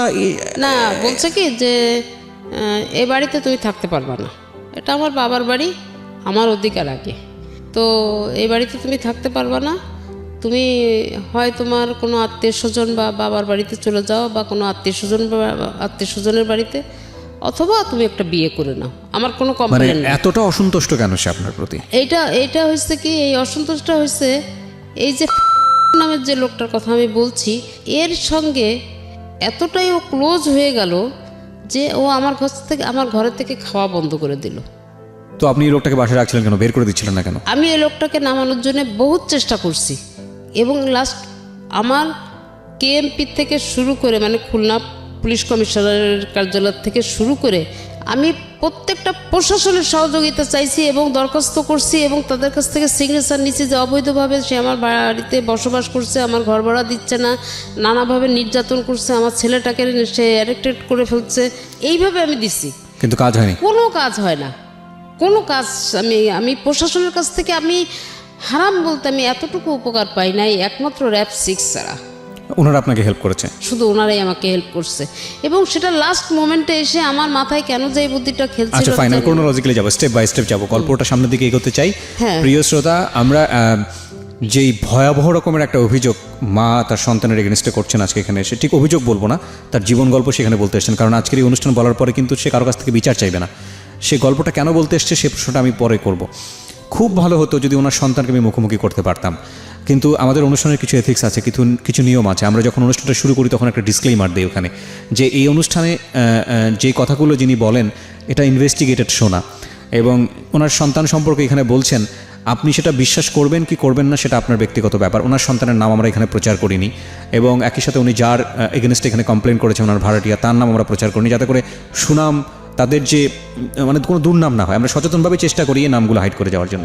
তবে একটা কথা ঠিক, আমরা আপনাকে উৎসাহ দেই না এই অনুষ্ঠানটা বিশ্বাস করার জন্য। যদি আপনি বিশ্বাস করতে চান আপনার মতো করে আপনি করবেন, শিক্ষণীয় পার্সপেক্টিভ থেকে, কারণ এটা ইনভেস্টিগেটেড শো না। অফকোর্স এটা ইনভেস্টিগেটেড শো না। একজন এসে বলে গেলেন, সেটা কতটুকু সত্য কতটুকু মিথ্যা সেটা তার উপর নির্ভর করে। এবং খুব কষ্ট হচ্ছে যে যদি এখানে এসে ভাই তার বোনকে নিয়ে এভাবে বলতো, বা বোন এসে তো যদি ভাইকে নিয়ে এভাবে বলতো, আমি তাকে বলার সুযোগ দিতাম না, আমি তাকে অনুষ্ঠানে গল্পই বলার সুযোগ দিতাম না। কিন্তু যখন মা এসে একমাত্র সন্তানের এগেনস্টে বলে, এবং তখন বলার সুযোগ দেই একটাই কারণে, যে মা হয়ে সন্তানের এগেনস্টে কীভাবে মিথ্যা কথা বলবে, কেন বলবে, তার উদ্দেশ্যটা কি, তার উদ্দেশ্য থাকতে পারে না। এবং এই ঘটনা কিন্তু একবার ঘটেনি, আরও বহুবার ঘটেছে। সামনের দিকে একটু এগোতে চাই। তবে নাথিং ইজ ইম্পসিবল। সন্তানের দিক থেকে যদি শোনা যায় তাহলে হয়তো তার জায়গা থেকে অনেক শক্তিশালী একটা যুক্তি ছিল, কিন্তু যেই যুক্তি আপনি দেন না কেন ভাই, আপনার মা যেহেতু বলেছে আপনি তার গায়ে হাত তুলেছেন, পৃথিবীতে মা যদি পাগলও হয়ে যায়, উন্মাদ হয়ে যায়, বদ্ধ উন্মাদ, এমন উন্মাদ যে গায়ে কাপড় চোপড় রাখতে পারছে না, এরকম উন্মাদও যদি হয়ে যায়, তাকে একটা টোকা দেওয়ার অধিকার আল্লাহ দেয়নি, টোকা দেওয়ার অধিকার দেয়নি। আপনি যদি ধর্ম না মানেন, মানবিক জায়গা থেকেও আপনি সেটা পারবেন না। তাহলে এই পার্সপেক্টিভ থেকেই আমি আমাদের আজকের এই অনুষ্ঠানটাতে ওনাকে বলার সুযোগ দিয়েছি। জি, বলুন। তারপর হ্যাঁ, ওখান থেকে করে নিয়ে আসার পরে আমাকে নিচে রাখা হলো। তো আমার একটা খালাতো ভাই, সে আবার ওই সময় পাশে থাকতো, ও আসছে, ও খবর পেয়ে আসছে। আসার পরে তখন আর কি আমার ভাই আর কি আমার ছেলেকে একটু বকাঝকা দিয়ে দিল। দিয়ে আমার যে নিজের ভাই, সে আবার ঢাকাতে থাকে, তাকে আবার ফোন করে জানানোর পরে তখন আমার ভাই ওকেও, আমার ওই খালাতো ভাইটাকে বলতেছে, এক্ষুনি ওকে নিয়ে তোরা সোনাডাঙ্গা থানাতে ওই পুলিশের হাতে হ্যান্ড ওভার করে দেয়। ওরা এত বড় সাহস হলো কী করে? তো যাই হোক, এইভাবে আর কি এখন আমার ওই ভাইটা ওর সঙ্গে তর্ক বিতর্কে এক পর্যায়ে ও গেটে লক করে রাখছে, আর গেট খুলে না, ছেলে গেট খুলতেছে না, লক করে রাখছে। ও অনেক আমার ওই ভাইটা ধাক্কাধাক্কি করছে কিন্তু খোলেনি। ও পরে আর কেউ চলে গেল। পরে মানে দেখাশোনা করতে থাকে, আমার ভাইটা দেখতেছে। আমার মামা তো বোন একটা অ্যাডভোকেট, ও 2 দিন ও খবর পায়, কীভাবে যেন খবর পেয়ে ও আমাকে দেখতে আসে। দেখতে আসার পরে ও আমাকে দেখে বলতেছে যে আপা এই কী অবস্থা, এটা তো ঠিক না, আসলে ওর বিরুদ্ধে একটা ব্যবস্থা নেওয়া দরকার। ও তো অনেক দিন থেকে এইরকম তো তোমাকে ডিস্টার্ব করতেছে, একটা মামলা করে দাও ওর নামে, ওকে জেলে ঢুকানোর ব্যবস্থা করে দিই, কিছুদিন একটু থেকে দেখি একটু শিক্ষা হয় কিনা। তো আমার ওই বোন আছে, মামাতো বোন, তারপরে মামা, খালাতো ভাই, মানে মোটামুটি ফ্যামিলির বেশ কিছু লোকজন আছে অ্যাডভোকেট খুলনাতে। তারা মিলে সবাই একটা পরামর্শ করে ওকে একটা মামলা দিয়ে, কোর্টের মাধ্যমে একটা মামলা দিয়ে ওকে জেলে দেওয়া হলো। দেওয়ার পরে তখন আর কি করলো, তখন 12 দিনের মাথায় ওকে 65 বললো যে 65,000 টাকা খরচ করে ওকে বের করে নিয়ে আসলো। ওকে। তো ওই সময়টায় ওই যে ছেলে মারছে, আমি অসুস্থ, ওই সময় আমি আমার আম্মার কাছে গিয়ে থাকি আর কি, পাশাপাশি তো খুব বেশি একটা দূর না। আমি আম্মার কাছে গিয়ে থাকি। তো ওই সময় একটু সুস্থ হওয়ার পরে ওই এদিকে ছেলেও বেরোয় আসছে, আমি একটু সুস্থ হইলাম, বাসায় আসলাম। বাসায় এসে দেখি কি যে আমার আলমারি ভেঙে, আমার আলমারি ভেঙে আলমারির ভিতরে আমার 7.5 ভরি অর্নামেন্টস ছিল, সেটা নিয়ে গেছে আমার, মানে হ্যাঁ, আমার ঘরের দরজা ভেঙে ফেলছে। ওকে।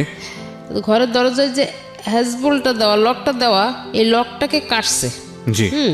কেটে আমার ল্যান্ডফোন, টিভি, গ্যাসের সিলিন্ডার, আমাদের ওখানে তো সিলিন্ডার ব্যবহার করি আমরা, সিলিন্ডার, তারপরে হচ্ছে যে আলমারির ভিতর থেকে আমার কাপড় চোপড়, আমার শীতের কাপড়, আমার পার্সপত্র, সার্টিফিকেট এবং আমার ফাইলপত্র যেখানে যা ছিল নেওয়ার মতন সব কিছু নিয়ে গিয়ে আমাদের যে দোতলায় পুরো একটা ফ্ল্যাট, তো একটা ফ্ল্যাটের মাঝখানে ও পার্টিশন দিয়ে দিচ্ছে ইট দিকেতে। ওকে। দিয়ে আমারটা সেপারেট করে ফেলছে, ওরটা সেপারেট করে ফেলছে। ও আমার ফ্রিজ ট্রিজ সব নিয়ে গেছে। আচ্ছা। তো আমি যখন বাসায় আসলাম, বাসায় আসার পরে আমি পরিস্থিতি তো দেখলাম, দেখে চুপচাপ আছি। এখন আমার আম্মা তো বলতেছে যে আমি কি তোকে এইভাবে রেখে যাব যদি রাত্রে আবার কোনো দুর্ঘটনা ঘটে? আমি বললাম যে না, তুমি যাও। আমি বললাম তুমি যাও, তুমি এত টেনশন করো না, আল্লাহ ভরসা, যাও, আচ্ছা, যা হবার হবে। তো যাক, আম্মা অনেক টেনশন করে, অনেক সাবধান করে দিয়ে বুঝাই টুজাই বলে চলে গেল। চলে যাওয়ার পরে এরপর থেকে তো অত্যাচার আমার পরে তো বাড়তে শুরু করলো, জেল থেকে বেরোয় আসার পরে। ওকে। এখন জেলে কতদিন ছিল? জেলে ছিল 15-14 দিন। আপনি কি কেস করেছিলেন নাকি আলটিমেটলি এমনিতেই নিয়ে গেল জেলে? না, আমি ওই যে আমাকে মারছিল না, শুধু কমপ্লেইন করেছেন? ওইটার এগেইনস্টে একটা মামলা করছিলাম। মামলা করলে তো সে বের হয়ে আসলো কিভাবে, আমি ঠিক বুঝলাম না। মামলা করলেও বের হয়ে আসলো কিভাবে, এটা হচ্ছে কি আমারও এটা টার্গেট, যেহেতু মা মামলা করছে সেক্ষেত্রে তো অন্য কেউ বের করে নিয়ে আসতে পারে না বা পারার কথাও না। কিন্তু এখানে কোনো এখানে, আচ্ছা ঠিক আছে, আইনগতভাবে আমি মানে এটা আপনাকে বুঝাইতে পারবো না। যাই হোক, সে আপনি মামলা দিলেন, ছেলে জেলে ছিল, কিছুদিনের মধ্যে সে আবার বের হয়ে আসলো। আচ্ছা, তারপর কি হলো? এরপরে বের হয়ে আসার পরে তো অত্যাচার আমার পরে তো আরো বেড়ে গেল মানে কি, এতদিন তো ছেলে করতেছিল, মানে আপনি ছেলেকে দিয়ে করাচ্ছিলেন, এখন ওয়াইফ, হ্যাঁ, মানে এখন পুরা ফ্যামিলিটা আর আমার ছেলে পুরো এক হয়ে গেল, আর আমি হয়ে গেলাম একটা সাইড। এদের প্রত্যেকের টর্চারিং এখন আমাকে দিনের বেলা, এমনকি রাতের বেলা আমার ছেলে ঘরে আছে, আমি এ পাশে আছি, ও পাশে আছে, 3 তলায় নেমে চলে আসছে, এসে আমার গেটে লাথি কোথা মারে মারতেছে আর বলতেছে অকথ্য ভাষা, ওদের ভাষা টাষা তো খুব খারাপ, মানে গালিগালাজ করতেছে, গেট খোল, গেট খুলে বের হ, তোরে এখন দেখে নেবো, এ করবো সে করবো। না না, আপনার ছেলে?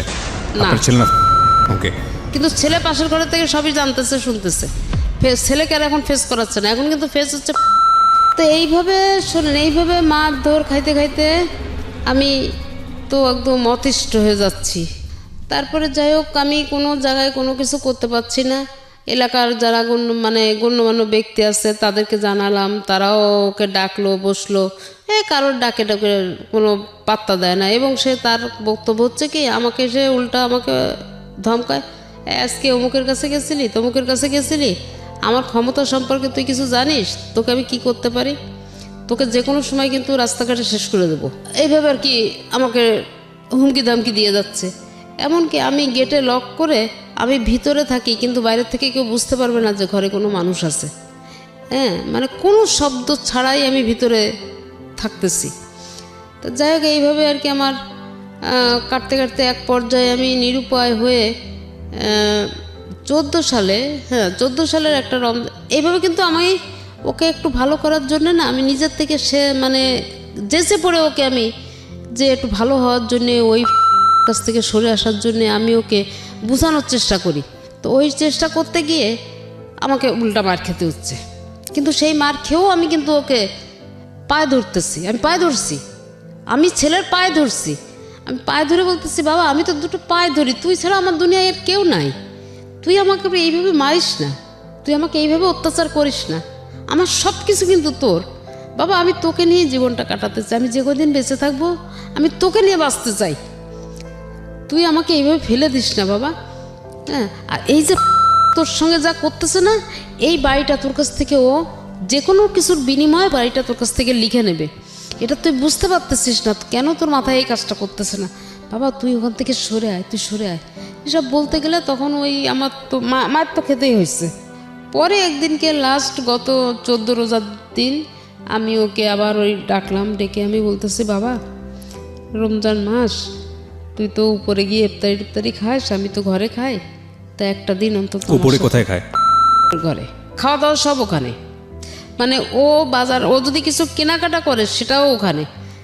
এমনও আমি নিজের চোখে দেখছি, আমি এরকম আমার বারান্দায় বসে আছি, বারান্দার সিঁড়ি দিয়ে তো উঠতে হয়, আমার সিঁড়ির পাশেই বারান্দায় বসে আছি, দেখি 10 কেজি আম নিয়ে যাচ্ছে, 2টা প্যাকেটে 10 কেজি আম নিয়ে উপরে উঠতেছে রোজার মাসে। আমি একটা আমও সে বছর খেতে পারি নাই। তো ভাড়া কি ভাড়াটিয়ারা ওকে দিত না আপনাকে দিত? ভাড়া ওর অংশের ভাড়া ওকে দিত, আমার অংশের ভাড়া আমাকেই দিত। ওর এই যে মারামারির ঘটনাটা হওয়ার পরে আমি কমিশনারকে জানানোর পরে কমিশনার আর কি ভাগ করে তো দিছে আগে, তারপরে আমার ভাড়াটাও আবার নিবে। আচ্ছা, তো এইটা নিয়ে আর কি তোর সমস্যা হয়। তো যাই হোক, ওইভাবে চলতেছে। তো আমি একদিন করে বললাম যে, বাবা রোজার মাস, রাত্রে ভোররাত্রে তুই কোথায় গিয়ে খাবি, কি করবি, তা আমার সঙ্গে তুই ইফতারি করিস আর না করিস, অন্তত ভোররাত্রে আমার সাথে ভাত কাটা খাস। তো এই কথা বলার পরে বললো কি যে, আমার কি খাওয়ার জায়গার অভাব আছে নাকি যে তোমারটা খাইতে হবে? তাই বললাম না, এটা আমার মনেতে বলতেছে যে রোজার মাসে হয়তো বা খেয়ে থাকবি না খেয়ে থাকবি, তুই তো রোজা কখনো ছাড়িস না। তো যাই হোক আর কি, অনেক বোঝানোর পরে ও আমার কথা শুনতেছে না, আমাকে ধাক্কা দিয়ে মানে ওর ঘরের বারান্দা থেকে বের করে দিচ্ছে, খুবই করতেছে। আর আমি খালি ওর পায়ে ধরে বলতেছি, বাবা তুই একটু রোজার মাসটা আমার সাথে খা, নাইলে তোর কষ্ট হয়ে যাবে, তুই না খেয়ে রোজা থাকতে পারবি না বাবা। তো এগুলো বলা টলার পরে লাস্টে এক পর্যায়ে আমি যখন ওর পাটা আর কি ধরে আসছি, ওই অবস্থায় ও আমাকে এইভাবে কোলে করে তুলে এইভাবে ধরে চেলে মারছে। মারার সাথে আমার এই পাশটা লাগছে, বুঝছেন, কোমরের থেকে একদম পুরো এই সাইডটা লাগছে, প্রায় ব্যথা করে। আমি পেন ক্লিয়ার খাই, এটা খাওয়ার পরে একটু কমে, হয়তো দেখা যায় 5-7 দিন 1 সপ্তাহ ভালো থাকি। তো এই করতে করতে তো 4 বছর পার হয়ে গেছে। 5 বছর চলতেছে এই অবস্থায়। এখন তো আমার এই সাইড প্যারালাইজড হয়ে গেল হঠাৎ করে। এখন ট্রিটমেন্ট চলতেছে আর কি আমার পায়ের। তো যাই হোক, করে কোনো রকমে আমি কিছু করতে পারলাম না, ওরকমভাবেই চলতে থাকলে এর ভিতরে ও আবার অবশ্য একবার মোটরসাইকেল অ্যাক্সিডেন্ট করে। জি। মোটরসাইকেল অ্যাক্সিডেন্ট করে ওর এই পুরো হাতটা, মানে এই পুরো 5টা আঙুলের জয়েন্ট খুলে যায় এবং এইখান থেকে এই পর্যন্ত 6টা টুকরা হয়ে যায়। আচ্ছা, ডান হাতের। তো তখন ওই হাসপাতালে ভর্তি হলো। ভর্তি হওয়ার পরে আমার মা, ভাই বোন যারা ছিল খুলনাতে সবাই গেল, আমিও গেলাম। যখনই আমি গেছি আমাকে দেখছে, তখন বলতেছে যে কেন আসছো? তা আমি বললাম যে শুনলাম তুই অ্যাক্সিডেন্ট করছিস, তাই আমি আসলাম আর কি। এখানে তোমার আসার তো কোনো প্রয়োজন নেই, আমার অনেক লোক আছে। না ফাইন, আমি না মানতে পারছি না। প্রথম কথা হচ্ছে যে আপনি যেটা বলছেন, আমার কাছে যদি মানুষ হিসেবে চিন্তা করি, একটা মানুষ কি পাগল হয়ে গেছে? একতরফা খারাপ ব্যবহার করবে কিভাবে আপনার সঙ্গে? কেন, কি কারণটা কি ছিল? একবার নয় করে ফেলছে, সেটা বুঝতে পারলাম যে ঠিক আছে, সেটা ওকে কেউ মোটিভেট করেছে। কন্টিনিউয়াসলি 4-5 বছর ধরে যদি খারাপ বিহেভ সে করেই থাকে আপনার সঙ্গে, প্রথম কথা হচ্ছে মার সঙ্গে তো করা যাবে না। কিন্তু বাড়িটা বিক্রি করে দাও। বাড়ি বিক্রি করলে? বাড়িটা বিক্রি করে তুমি আমাকে টাকা পয়সাগুলো দাও, তোমার টাকা, তোমার অংশের টাকাটা তুমি নিয়ে আমার অংশের টাকাটা আমাকে দিয়ে দাও। কি করবে সে টাকা দিয়ে? দিলে আমি ওই টাকা দিয়ে ব্যবসা করব। লেখাপড়া বাদ দিয়ে এইসব করার চিন্তা ভাবনা করছো? এই ব্যবসা তো বাড়ি বিক্রি করে? হ্যাঁ, বাড়ি বিক্রি করে। ওকে। তো এইটার বাধা হয়েছিলাম আমি। ওকে, যে কারণে সবকিছুতেই আপনাকে দেখতে পাচ্ছি না। এই একটাই কারণ। আমি যদি প্রথম চান্সে এটা রাজি হতাম তাহলে হয়তো জিনিসটা আজকে এত দূর পর্যন্ত আসতো না। আচ্ছা ঠিক আছে, বলেন তারপর। তো যাই হোক, আমি ওইভাবে হাসপাতালে তখন আমি ওকে দেখতে গেলাম। ওই যখন ওটিতে ঢুকাবে ওকে অপারেশনের জন্য, তখন আমি গেলাম ওখানে। যাওয়ার পরে আমারও বলতেছে যে তুই যদি এখান থেকে না যাস আমি ওটিতে ঢুকবো না, আমি কিন্তু এখনই এই হাসপাতাল থেকে বেরোয় চলে যাব। তা আমি বলতেছি কি, কেন, আমি কি করছি তোর? তা বলছে কি যে তুই তো আমার জীবনটা শেষ করে দিলি। তা একদম এইভাবে কথাবার্তা বলতেছে। যাই হোক, আমি ওর বন্ধু বান্ধব ছিল, আরও লোকজন ছিল, আমি মান সম্মানের খাতিরে আস্তে করে আমি, ও 3 তলায় ছিল, আমি 2 তলায় এসে সিঁড়ির ভিতরে দাঁড়াই আছি। যখন ওকে ওটিতে ঢুকাইলো তখন আমি ওটির সামনে গিয়ে দাঁড়ালাম। পরে যখন ওর অপারেশন করে বের করলো, তখন তো সেন্স ছিল না, তখন আমি কাছে গেলাম, মাথাটাতে একটু হাত টাত দিলাম, দিয়ে ওখানে কাছে কিছু সময় বসলাম। বসার পরে ওর বন্ধুবান্ধব বললো কি যে আন্টি আপনি এক কাজ করেন, আপনি বাসায় চলে যান, আমরা আছি, যদি কোনো সমস্যা হয় আমরা খবর দেব। আমি জানি যে আমার ছেলে আবার কোল বালিশ ছাড়া ঘুমাতে পারে না। তা আমি বাসায় গেছি, মানে আমার বাসার থেকে ক্লিনিক পর্যন্ত আসতে 3 থেকে 4 মিনিট লাগে হেঁটে আসলে। জি। তা আমি আবার এটা জানি, আমি তো ওটা জানি যে ও তো সেন্স ফিরলেই কোল বালিশ খুঁজবে। তা আমি ভোর যখন 5টা বাজে, আজান হয়ে গেছে, 5টা বেজে গেছে, তখন আমি একটা কোল বালিশ হাতে করে নিয়ে আস্তে আস্তে ক্লিনিকে আসলাম। এসে ওই বালিশটা রেখে গেলাম, মানে ওর বন্ধুদের হাতে দিয়ে গেলাম, আর বললাম যে ওর কী অবস্থা, একটু মাথাটাতে হাত বুলাই দিয়ে চলে গেলাম। চলে যাওয়ার পরে তারপরে ও জিজ্ঞেস করছে বালিশ কে দিয়ে গেছে, তা বলছে যে তা আন্টি এসে দিয়ে গেছে। যাই হোক, ওইভাবে আর কি ও সেখান থেকে ক্লিনিক থেকে বের হলো। কিন্তু আমি ওই যে কয়দিন ক্লিনিকে ছিল, আমি গেলে ও রুমে আমাকে ঢুকতে দিত না। তো ও রুমের সোজা আবার সিঁড়িটা, তা আমি ওই সিঁড়ির ওই কোনায় দাঁড়ায় ওকে একটু দেখতাম। বাসায় তো মন টিকতো না, কারণ আমার তো বাসায় আর কেউ নাই। তা আমি ওই দূরে দাঁড়ায় দাঁড়ায় আর কি, যতটুকু সময় সম্ভব হতো আমি ওই এরকম সিঁড়ির ভিতরে দাঁড়ায় ওকে দেখতাম, ও যাতে আমাকে দেখতে না পায়, এইভাবে দেখে টেকে আমি চলে যেতাম। তারপরে যাই হোক, আস্তে আস্তে যখন একটু সুস্থ হলো, রিলিজ দিল, বাসায় গেল, তখন আর কি আমি ওকে ওর ঘরে গেলাম দেখতে। তখন আমাকে বলতেছে যে তুমি কেন আসছো দেখতে? তাই আমি বললাম হাসপাতাল থেকে রিলিজ নিয়ে আসলি তো ওখানে তো টাকায় শর্ট পড়ছিল, আমি তো ওখানে কিছু টাকা দিলাম। আর কোনো কথা বলে না, ওইভাবে আছে। এর ভিতরে হচ্ছে কি একটা মেয়ের সঙ্গে ওর একটু রিলেশন হয়। আচ্ছা।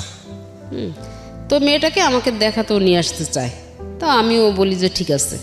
এই মানে দেখাতে নিয়ে আসতে চাই মানে হচ্ছে এই এরকম ঘটনার মধ্যে যেখানে আপনাকে হাসপাতালে দেখতে দিতে চায় না? না, সেইখানে ওই মেয়েটা থাকে, মেয়েটা সেখানে ওর কাছেই থাকে, কিন্তু আর ওই মেয়েটা থাকার কারণে কিন্তু না না, সেটা অন্য হিসাব। আপনাকে যেখানে ওটিতে আপনাকে দেখলে ওটিতে ঢুকতে যাচ্ছে না, সেখানে মেয়ের সঙ্গে সম্পর্ক করে আপনাকে দেখাতে চাবে কেন? না, এটাই যে সুস্থ হওয়ার পরে।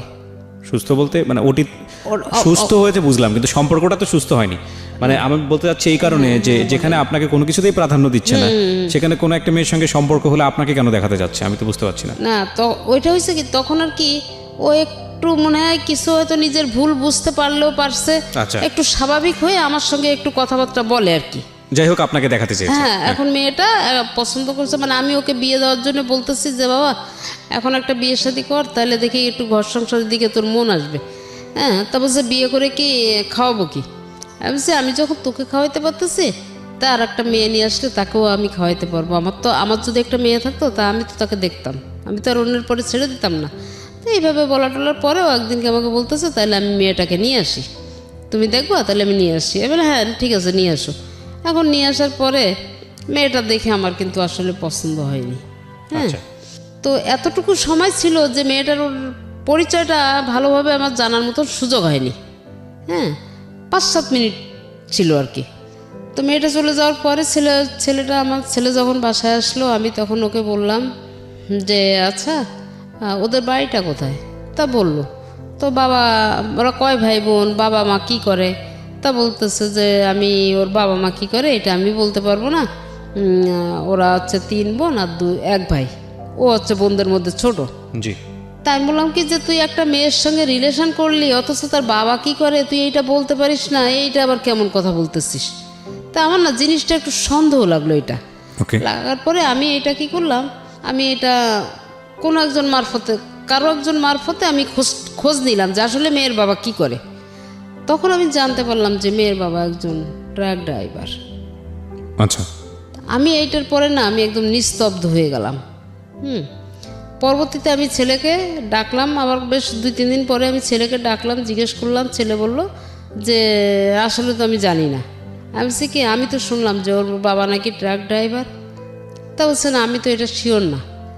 তখন আমি বললাম যে তুমি যদি এরকম, যদি তুমি শিওর হও আর নাই হও, যদি এরকম কিছু হয় তাহলে কিন্তু আমি বাবা এইটা মেনে নিতে পারবো না, কারণ আমার ফ্যামিলির কাছে আমি পরিচয় দিতে পারবো না যে তুমি কি করছো। তো এইভাবে আর কি মেয়েটার সঙ্গে ওই মেয়েটা এই কথাগুলো আমার ছেলে কিন্তু আমার মেয়েকে যে বলছে, বলার পরে মেয়ে আমার পরে আবার একটু ক্ষিপ্ত হয়ে আসছে। তো একদিন এটা নিয়ে এই মেয়েটা আমার সঙ্গে আর কোনো যোগাযোগ করে না। হ্যাঁ, আগে একটু ফোনে কথা বলতো, ফোনে আমিও কথা বলতাম, ও কথা বলতো। একদিন আমি ফোন করলে ও উল্টা আমাকে খুব ঝাড়ি দিচ্ছে মেয়ে। তখন আমি আবার মানে একটু আনইজি ফিল করতেছি যে কী ব্যাপার, কী হইলো। তো যাই হোক, আমি আর তারপর থেকে মেয়ের সঙ্গে কোনো যোগাযোগ করি না। আর এদিকে হচ্ছে ছেলে, এর কাছে বাড়ি বিক্রি হবে, ওর কাছে বাড়ি বিক্রি হবে, সে তার কিন্তু ওই বাড়িটাই এখন সব কিছু হয়ে গেছে। আচ্ছা। এটা বিক্রি না করা পর্যন্ত সে আর ঠান্ডা হচ্ছে না। তো আমি গত বছরের একটা সময় আমার অফিসে, মানে আমার হাজব্যান্ড যে অফিসে চাকরি করতেন, আমি খুলনা অফিসে, আমার অনেক পরিচিত লোকজন আছে, তো তা আমি তাদের কাছে গিয়ে বললাম, ভাই আপনারা আমাকে একটা উপকার করেন, বাড়িটা তো হাউস বিল্ডিংয়ে অল্প কিছু টাকা বকে আছে, আর ছেলেও তো বাড়ি বিক্রি করতে চাচ্ছে, তা আমি আপনাদের লোনটাও আমি শোধ করে দেব, আর ওকে বলেন বাড়িটা আমি, ও যে দাম চাচ্ছে আমি ওই দামটাই ওকে দিব, বাড়িটা আমাকে দিয়ে দিক। আচ্ছা। আমার স্বামীর বাড়ি, আমি এটা অন্য কারো হাতে দিতে চাচ্ছি না।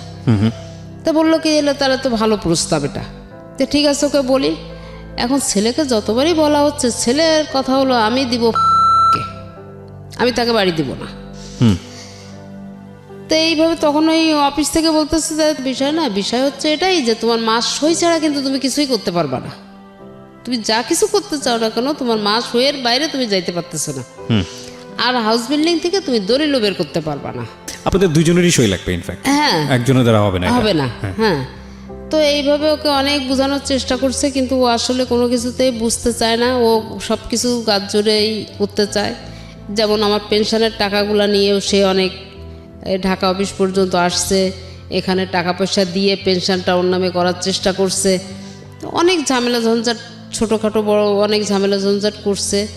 তো যাই হোক, এগুলার আমি ছোটোখাটোগুলো ধরি নাই, কিন্তু যখন আর কি গত বছর ফেব্রুয়ারি মাসে ওই মেয়েকে নিয়ে, মেয়েটা ওর বাসায় বেলা 3টার সময় যখন আসছে, আমি তখন একটা হোটেলে বসে ভাত খাচ্ছি, তখন দেখি ওই মেয়েটা আমাদের এলাকায় ঢুকতেছে।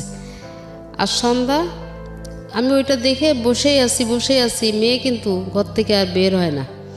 তখন আমি চিন্তা করলাম যে আমি তো প্রশাসনের কোনো সহযোগিতা আমি পাবো না, এখানে আমার যে লাভ নাই, আমি এখন কি করতে পারি।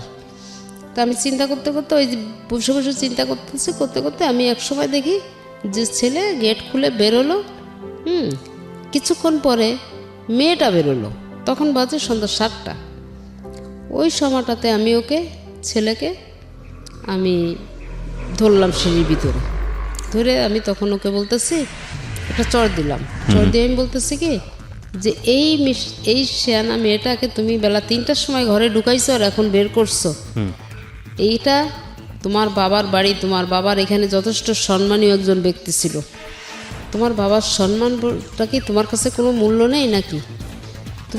তুমি যেটা করতেছো এটা কি ভালো কাজ করছো না করতেছো, কোনটা?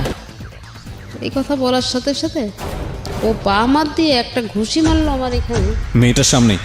হ্যাঁ, একটা ঘুষি মারলো এখানে, আমার চশমার কোনাটা এখানে ঢুকে গেল। তো ঢুকে যাওয়ার পরে এরপরে ওই মেয়েটা করলো কি, 3তলায় গিয়ে বউরে ডেকে নিয়ে আসছে, কাজের মেয়েকে ডেকে নিয়ে আসছে। এরা আসলো, আসার পরে এই মেয়ে আমার হাত চেপে ধরছে, মানে যে এখন আমার ছেলের বউ, সে আমার 2টা হাত একসাথে করে চেপে ধরে বলতেছে কি যে আমার স্বামীর গায়ে হাত দিছিস, আর তোর তো সাহস কম না। তখন কিন্তু বিয়ে হয়নি ওদের। আর এই বলে আমাকে ধাক্কা মেরে আমার ড্রয়িং রুমে ঢুকালো। আচ্ছা, ড্রয়িং রুমে ঢুকানোর পরে আমাকে ফ্লোরে ফেলাই দিয়ে বউ আর ওই আমার ছেলের বউ দুইজনে মিলে আমাকে একভাবে পাড়াচ্ছে, মানে লাথি মারতেছে, পাড়াচ্ছে। তো ওই যে কাজের মেয়ে, সে বলতেছে কি আল্লাহ, এই মহিলা মরে যাবে, মরে গেলে তোমরা কিন্তু জেল কেটে মরবা। তো এইভাবে আর কি ওই কাজের মেয়েটা আর কি যাই হোক আমাকে সেভ করে ওখান থেকে। করার পরে আমি গেলাম আমার কমিশনারের কাছে, কমিশনারকে যে পাইলাম না পাওয়ার পরে আমি আমার এলাকার অন্য গ্রুপের যারা বড় ভাই আছেন তাদের কাছে গেলাম, যে বললাম, তাদেরকে যে বলার পরে তারা বলতেছে, পরে ওকে ডাকছে, ডাকার পরে বললো কি এগুলো সব মিথ্যা কথা, মানে আমার সব কিছুই মিথ্যা প্রমাণ হয়ে যাচ্ছে, ওইখানে যে কথা বলতেছে সেটাই সত্যি হয়ে যাচ্ছে। তো এক পর্যায়ে তখন আমি দেখলাম যে আমার তো আর কোনো পরিস্থিতি, তো আমি আসলে কোথাও গিয়ে তো ঠাঁই পাচ্ছি না, কি করি। তো বাসায় এসে রাত্রে এরকম কান্নাকাটি করতেছে একা একা ঘরের ভিতরে। হঠাৎ করে কি মনে হইলো, সকালবেলায় আমি উঠে আমি র‍্যাব 6-এ চলে গেলাম। গিয়ে ওখানে যে আমি ওনাদেরকে সব জানালাম যে এই পরিস্থিতি, কালকে আমাকে এই করছে, এর আগে তো করে আসছে, আর কালকে আমাকে এই করছে। তো তখন আর কি ওনারা আর কি পরিচালকের সঙ্গে সরাসরি কথা বলার পরে উনি আর কি সহকারী পরিচালককে আমার এই বিষয়টা নিয়ে একটা দায়িত্ব দিলেন। দেওয়ার পরে উনি বিষয়টা তদন্ত করতে লোক দিল। তারা বিষয়টা তদন্ত করলো প্রায় 15 দিন ধরে। ওকে। তদন্ত করার পরে যখন ঘটনাটা সত্য বলে প্রমাণিত হলো, তখন একদিনকে এসে আমি ঘরে আছি, সে অবস্থায় আমি বারান্দায় দাঁড়ানো আছি, আমার সামনে দিয়ে ছেলেটাকে ধরে নিয়ে চলে গেল র্যাবে। ওকে। ধরে নিয়ে গেল। তো কিন্তু ছেলেটা ওই মুহূর্তে কিন্তু ও যদি আমাকে একটা বারের জন্য আমাকে বলতো যে মা তুমি আমাকে বাঁচাও, তাহলে কিন্তু আমার আর কোনো কথা বলার ছিল না ওইখানে। কিন্তু তা সে বলেনি, তার অহংকারের জায়গাটা সে ঠিক রাখছে। তো যাই হোক, ছেলেকে নিয়ে চলে গেল। ওই দিনকে নিয়ে যাওয়ার পরে ওকে র্যাবের যা ব্যবস্থা নেওয়ার সেটা নিল। দ্বিতীয় দিন যখন ওকে আবার ওই নাকি নিয়ে রিমান্ডে নেওয়ার টাইম ছিল 5টায়, তো র্যাবের অফিস থেকে আমাকে ফোন করে আমাকে বললো যে এরকম ছেলে বলতেছে যে এরকম সে আপনার সঙ্গে মিউচুয়াল করতে চায়, সে আপনার সঙ্গেই থাকতে চায়, যা করছে ভুল করছে, সে সব কিছু তার ভুল বুঝতে পেরে সে এখন আপনাদের সঙ্গে মিলেমিশেই থাকবে। পরের দিন ওরকম 5টার থেকে ওকে রিমান্ডে নেওয়ার কথা। 5টা থেকে ওকে রিমান্ডে নেওয়ার কথা। আমাকে 4:30টায় ফোন দেওয়া হলো। ফোন দিয়ে বললো যে আপনি আসেন, দেখি ছেলে আপনাকে চাচ্ছে, আপনি চলে আসেন, একটা আলাপ আলোচনা করে দেখি সমাধান করে দেওয়া যায় কিনা। জি। আমি আর কি গেলাম, যাওয়ার পরে ওখানে কথাবার্তা, আমি যাওয়ার পরে ওনার সঙ্গে আমার অনেক সময় কথাবার্তা হলো ওনার রুমে বসে। এরপরে ছেলেকে নিয়ে আসতে বললো, তো ছেলেকে নিয়ে আসলো। ছেলেকে নিয়ে আসার পরে তো আমি তখন আর কি ওই ছেলেও বারান্দায় দাঁড়ানো আছে, আমিও বারান্দায় দাঁড়ানো আছি। তা আমিও ছেলের দিকে তাকাচ্ছি না, কারণ আমি দেখছি যে ও খোঁড়াতে খোঁড়াতে আসতেছে, বুঝছেন। আচ্ছা, মানে অ্যাকশন হয়েছে কিছুটা। ওকে। খোঁড়াতে খোঁড়াতে আসতেছে। তখন আমাকে একজন এসেই আবার ইশারা দিয়ে বলতেছে যে কালকে মোটামুটি ভালোই হয়েছে। তো আমি এটা শুনে আমার ভিতরে আসলে কোনো ফিলিংস নাই। তো আমি খালি মনে মনে আমি খালি ওনাকে আলাদাভাবে একটু করে বলতেছে কি, 7টা বছর তো আমি মার খাইলাম, ও না হয় 2টা ঘন্টা খাইছে। তো একটু বুঝুক, মারলে যে মারে সে বোঝে না যে যাকে মারা হচ্ছে তার কতটুকু ব্যথা লাগতেছে। তো এইটুকুও বুঝুক আর কি। এই কথার পরিপ্রেক্ষিতে তো ছেলেও দাঁড়ায় আছে, আমিও দাঁড়ায় আছি। তো ছেলে কিছুক্ষণ পরে আমাকে বলতেছে যে আম্মু। তা আমি ওর কথার কোনো উত্তর দিলাম না। পরে আবার দ্বিতীয় ডাক দেয়, তখন আমি তাকালাম, তাকাই বলছি কি যে কী হয়েছে, কিছু বলবা? তা বলতেছে যে আমি এমন কি অন্যায় করছিলাম যে আমাকে এত বড় কঠিন শাস্তি দিলা? তাই আমি বললাম, তুমি না আমাকে বলছিলা যে তোমার নাকি প্রচণ্ড ক্ষমতা খুলনা শহরে, তোমার ক্ষমতা সম্পর্কে নাকি আমার কোনো আইডিয়াই নেই। তোমরা টাকা পয়সার বিনিময়ে অনেক জায়গায় কিনে রাখছিলা, কিন্তু আমি সেটা পারি নাই। তা আমি শেষ পর্যন্ত আমি মায়ের গুতা খাইতে খাইতে আমি এখন এমন একটা অবস্থায় এসে দাঁড়াই গেছি যে আমি এই কঠিন একটা ডিসিশন নিতে বাধ্য হয়েছি, তুমি ওকে বাধ্য করছো। তা বলছে আমি কি এত বড়ই অপরাধ করছি? আমি বলছি কি, তো অপরাধ সবাই করে, কেউ কম আর কেউ বেশি, কিন্তু তোমার পরিমাণটা এত বেশি হয়ে গেছিলো যেটা আমি আর নিতে পারছিলাম না, তাই আমাকে একটা কঠিন ডিসিশন নিতে হলো। তো যাই হোক, এইভাবেই করার পরে ছেলে দেখে যে তবুও মা, আমি তো স্ট্রং হয়ে আছি, আমার চোখে কোনো পানি নাই, কোনো ওই নাই, যেটুকু কথা বলার শুধু মুখে বলে যাচ্ছি, কিন্তু আমার যে ভিতরটা কি হয়ে যাচ্ছে এটা তো আমি কাউকে দেখাতে পাচ্ছি না, বলতেও পারছি না। তারপরে না ও এসে আমাকে জড়ায় ধরছে, জড়ায় ধরে ও কাঁদতেছে। তখন আমি আস্তে করে ওকে আমার গায়ের থেকে হাত 2টা নিয়ে আমি সরাই দিয়ে বললাম যে বাবা, এখনো সময় আছে, ভালো হয়ে যাও। এটা বলে আমি ওকে সরাই দিলাম, কিন্তু তারপরেও কিন্তু আমি ভেঙে পড়িনি, মানে আমার চোখ দিয়ে ও এক ফোঁটা পানি দেখতে পাইনি। তো খালি বললো কি যে আম্মু তুমি এত কঠিন হয়ে গেলে। আমি বললাম কঠিন হয়ে যায়, আমাকে কঠিন হইতে তো বাধ্য করছো তোমরা। তা ওখানে যখন আমি অভিযোগ করি তখন এই নামটা সহই আমি করছিলাম, এবং এটা জানে যে আমি ওর নামে এবং আমার ছেলের নামে কমপ্লেন করছি। এই কারণে এখন আমাকে প্রচণ্ড আকারের ভয় পায়। তো সেইভাবে আছে। ছেলে বিয়ে করছে, আমি বউটাকে নিয়ে আসি, ছেলে বউ নিয়েই আমি আসি গত বছর থেকে। সংসারে আমার ছেলে কোনো টাকা পয়সা বা কোনো খরচ খরচা কোনো কিছুই বহন করে না। কিন্তু আমি ছেলে বউকে নিয়ে আমি কিন্তু সংসার চালাই দিচ্ছি। কিন্তু ওই যে ভাগাভাগিটা আমাদের আছে না, ভাগাভাগিটা কিন্তু ঠিকই আছে। ওই ভদ্রমহিলাকে কি বিয়ে করেছেন? মানে হ্যাঁ হ্যাঁ হ্যাঁ, সেই মেয়েকেই বিয়ে করছে, এবং মেয়ে অনার্স পাস করার পরে বিয়ে করছে। এই যে এবার মাস্টার্স পরীক্ষা দিছে। এই ঠিক আছে, আমি এগুলোকে না আসলে ক্লেম হিসেবে দেখতে চাই না, এগুলো আপনার নিজের ঘরের গল্প, আপনি যাকেই বলেন না কেন এখানে আপনার মান সম্মানই যাবে। আমি বরং সিচুয়েশনটাকে দেখতে চাচ্ছি এইভাবে যে কতটা ভয়াবহ তার মধ্য দিয়ে যেতে হয়েছে। আপনার ছেলেকে যদি আজকে আমি এখানে বলার সুযোগ পেত, সে নিশ্চয়ই আপনার বিরুদ্ধে তার 1000টা অভিযোগ থাকতো। আমি এই কথাটা বারবারই বলছি, 1000টা অভিযোগ থাকতো, কিন্তু আমি কোনোভাবেই মানতে পারছি না যে গায়ে হাত তোলার ব্যাপারটা। আমার সে কারণেই আজকে আপনাকে জীবন গল্পে বলার সুযোগ করে দেয়া। যত বড় অপরাধী তার মা করুক না কেন, যাই কিছু করুক না কেন, সন্তান তাকে গায়ে হাত তোলার কোনো এখতিয়ার নেই। এটা ভয়াবহ। আমি যতবার মুখ দিয়ে বলছি আমার কাছে মনে হচ্ছে যে পৃথিবী কম্পন হওয়ার মতো অবস্থা। এটা কি? এটা হতেই পারে না, এটা অসম্ভব। এবং সেই সন্তান তো মানে স্বাভাবিকভাবে স্বাভাবিক সেন্স নিয়ে বেঁচে থাকে কিভাবে? হোক মা পাগল হতে পারে, বদ্ধ উন্মাদ হতে পারে, যাই কিছু করুক না কেন, অসম্ভব, একেবারেই অসম্ভব। এই জায়গাটা থেকেই গল্পটা আসলে, মানে অন্য বিষয়ে হয়তো এই ভদ্রমহিলা দোষী, অন্য বিষয়ে হয়তো এই ভদ্রমহিলা এমন কিছু করেছে যে যাতে করে সন্তান হিসেবে মেনে নেওয়াটা খুব কঠিন। But no way, physically assault করার কোনো অধিকার সন্তানের নাই, এবং এটা করতেই পারে না, করতেই পারে না। আবারও সেই কথা যদি বলি, আপনি যদি রিলিজিয়ন মানেন তাহলে তো আমাদের এখানে এরকমভাবে স্পষ্ট বলা আছে যে তোমার বাবা মাকে তুমি সেভাবে প্রতিপালন করো যেভাবে তোমাকে ছোটোবেলায় তাকে লালন পালন করা হয়েছে, এবং শব্দটা পর্যন্ত উচ্চারণ করো না যদি তাদের প্রতি বিরক্ত হও। সেখানে গায়ে হাত তোলার প্রসঙ্গ চলে আসছে, খুবই দুঃখজনক, খুবই দুঃখজনক। আমি গল্পের শেষের দিকে একটু আসতে চাই। তো বছরখানেক আপনি সেটা হলো সাপোর্ট দিচ্ছেন, যেটা বলছিলেন যে ঠিক আছে, ভালো কথা। আপনার ছেলে লেখাপড়া অনার্সের পরে আর করেনি? না, করেনি। তো এই সময়টাতে সাপোর্টটা বলতে আসলে কি আপনার সঙ্গে সংসার করা শুরু করলো? যেই ভদ্রলোকের কথা বলছিলেন যে আপনাদের বাড়িতে থেকে এক ধরনের সন্ত্রাসী কার্যক্রম পরিচালনা করেছে, উনি কি এখনও আছে না বের করে দিয়েছেন? এই আগামী 1 তারিখে তার নেমে যাওয়ার ডেট। এখনো পর্যন্ত সে এত কিছুর পরেও আছে? আমার এখনো পর্যন্ত আমি এই ছেলেকে দিয়ে আমি চেষ্টা করলে আধা ঘন্টার ভিতরে আমি ওকে নামাবো, কিন্তু আমার ছেলের কোথায় যেন একটা দুর্বলতা আছে ওর প্রতি। আমার ছেলে ওকে নামাইতেই দিতে চায় না। কি দুর্বলতা? বিয়ে করেছে কতদিন? বিয়ে করছে 1 বছর। 1 বছর যাবত সংসার ধর্ম করে খাচ্ছে তারা?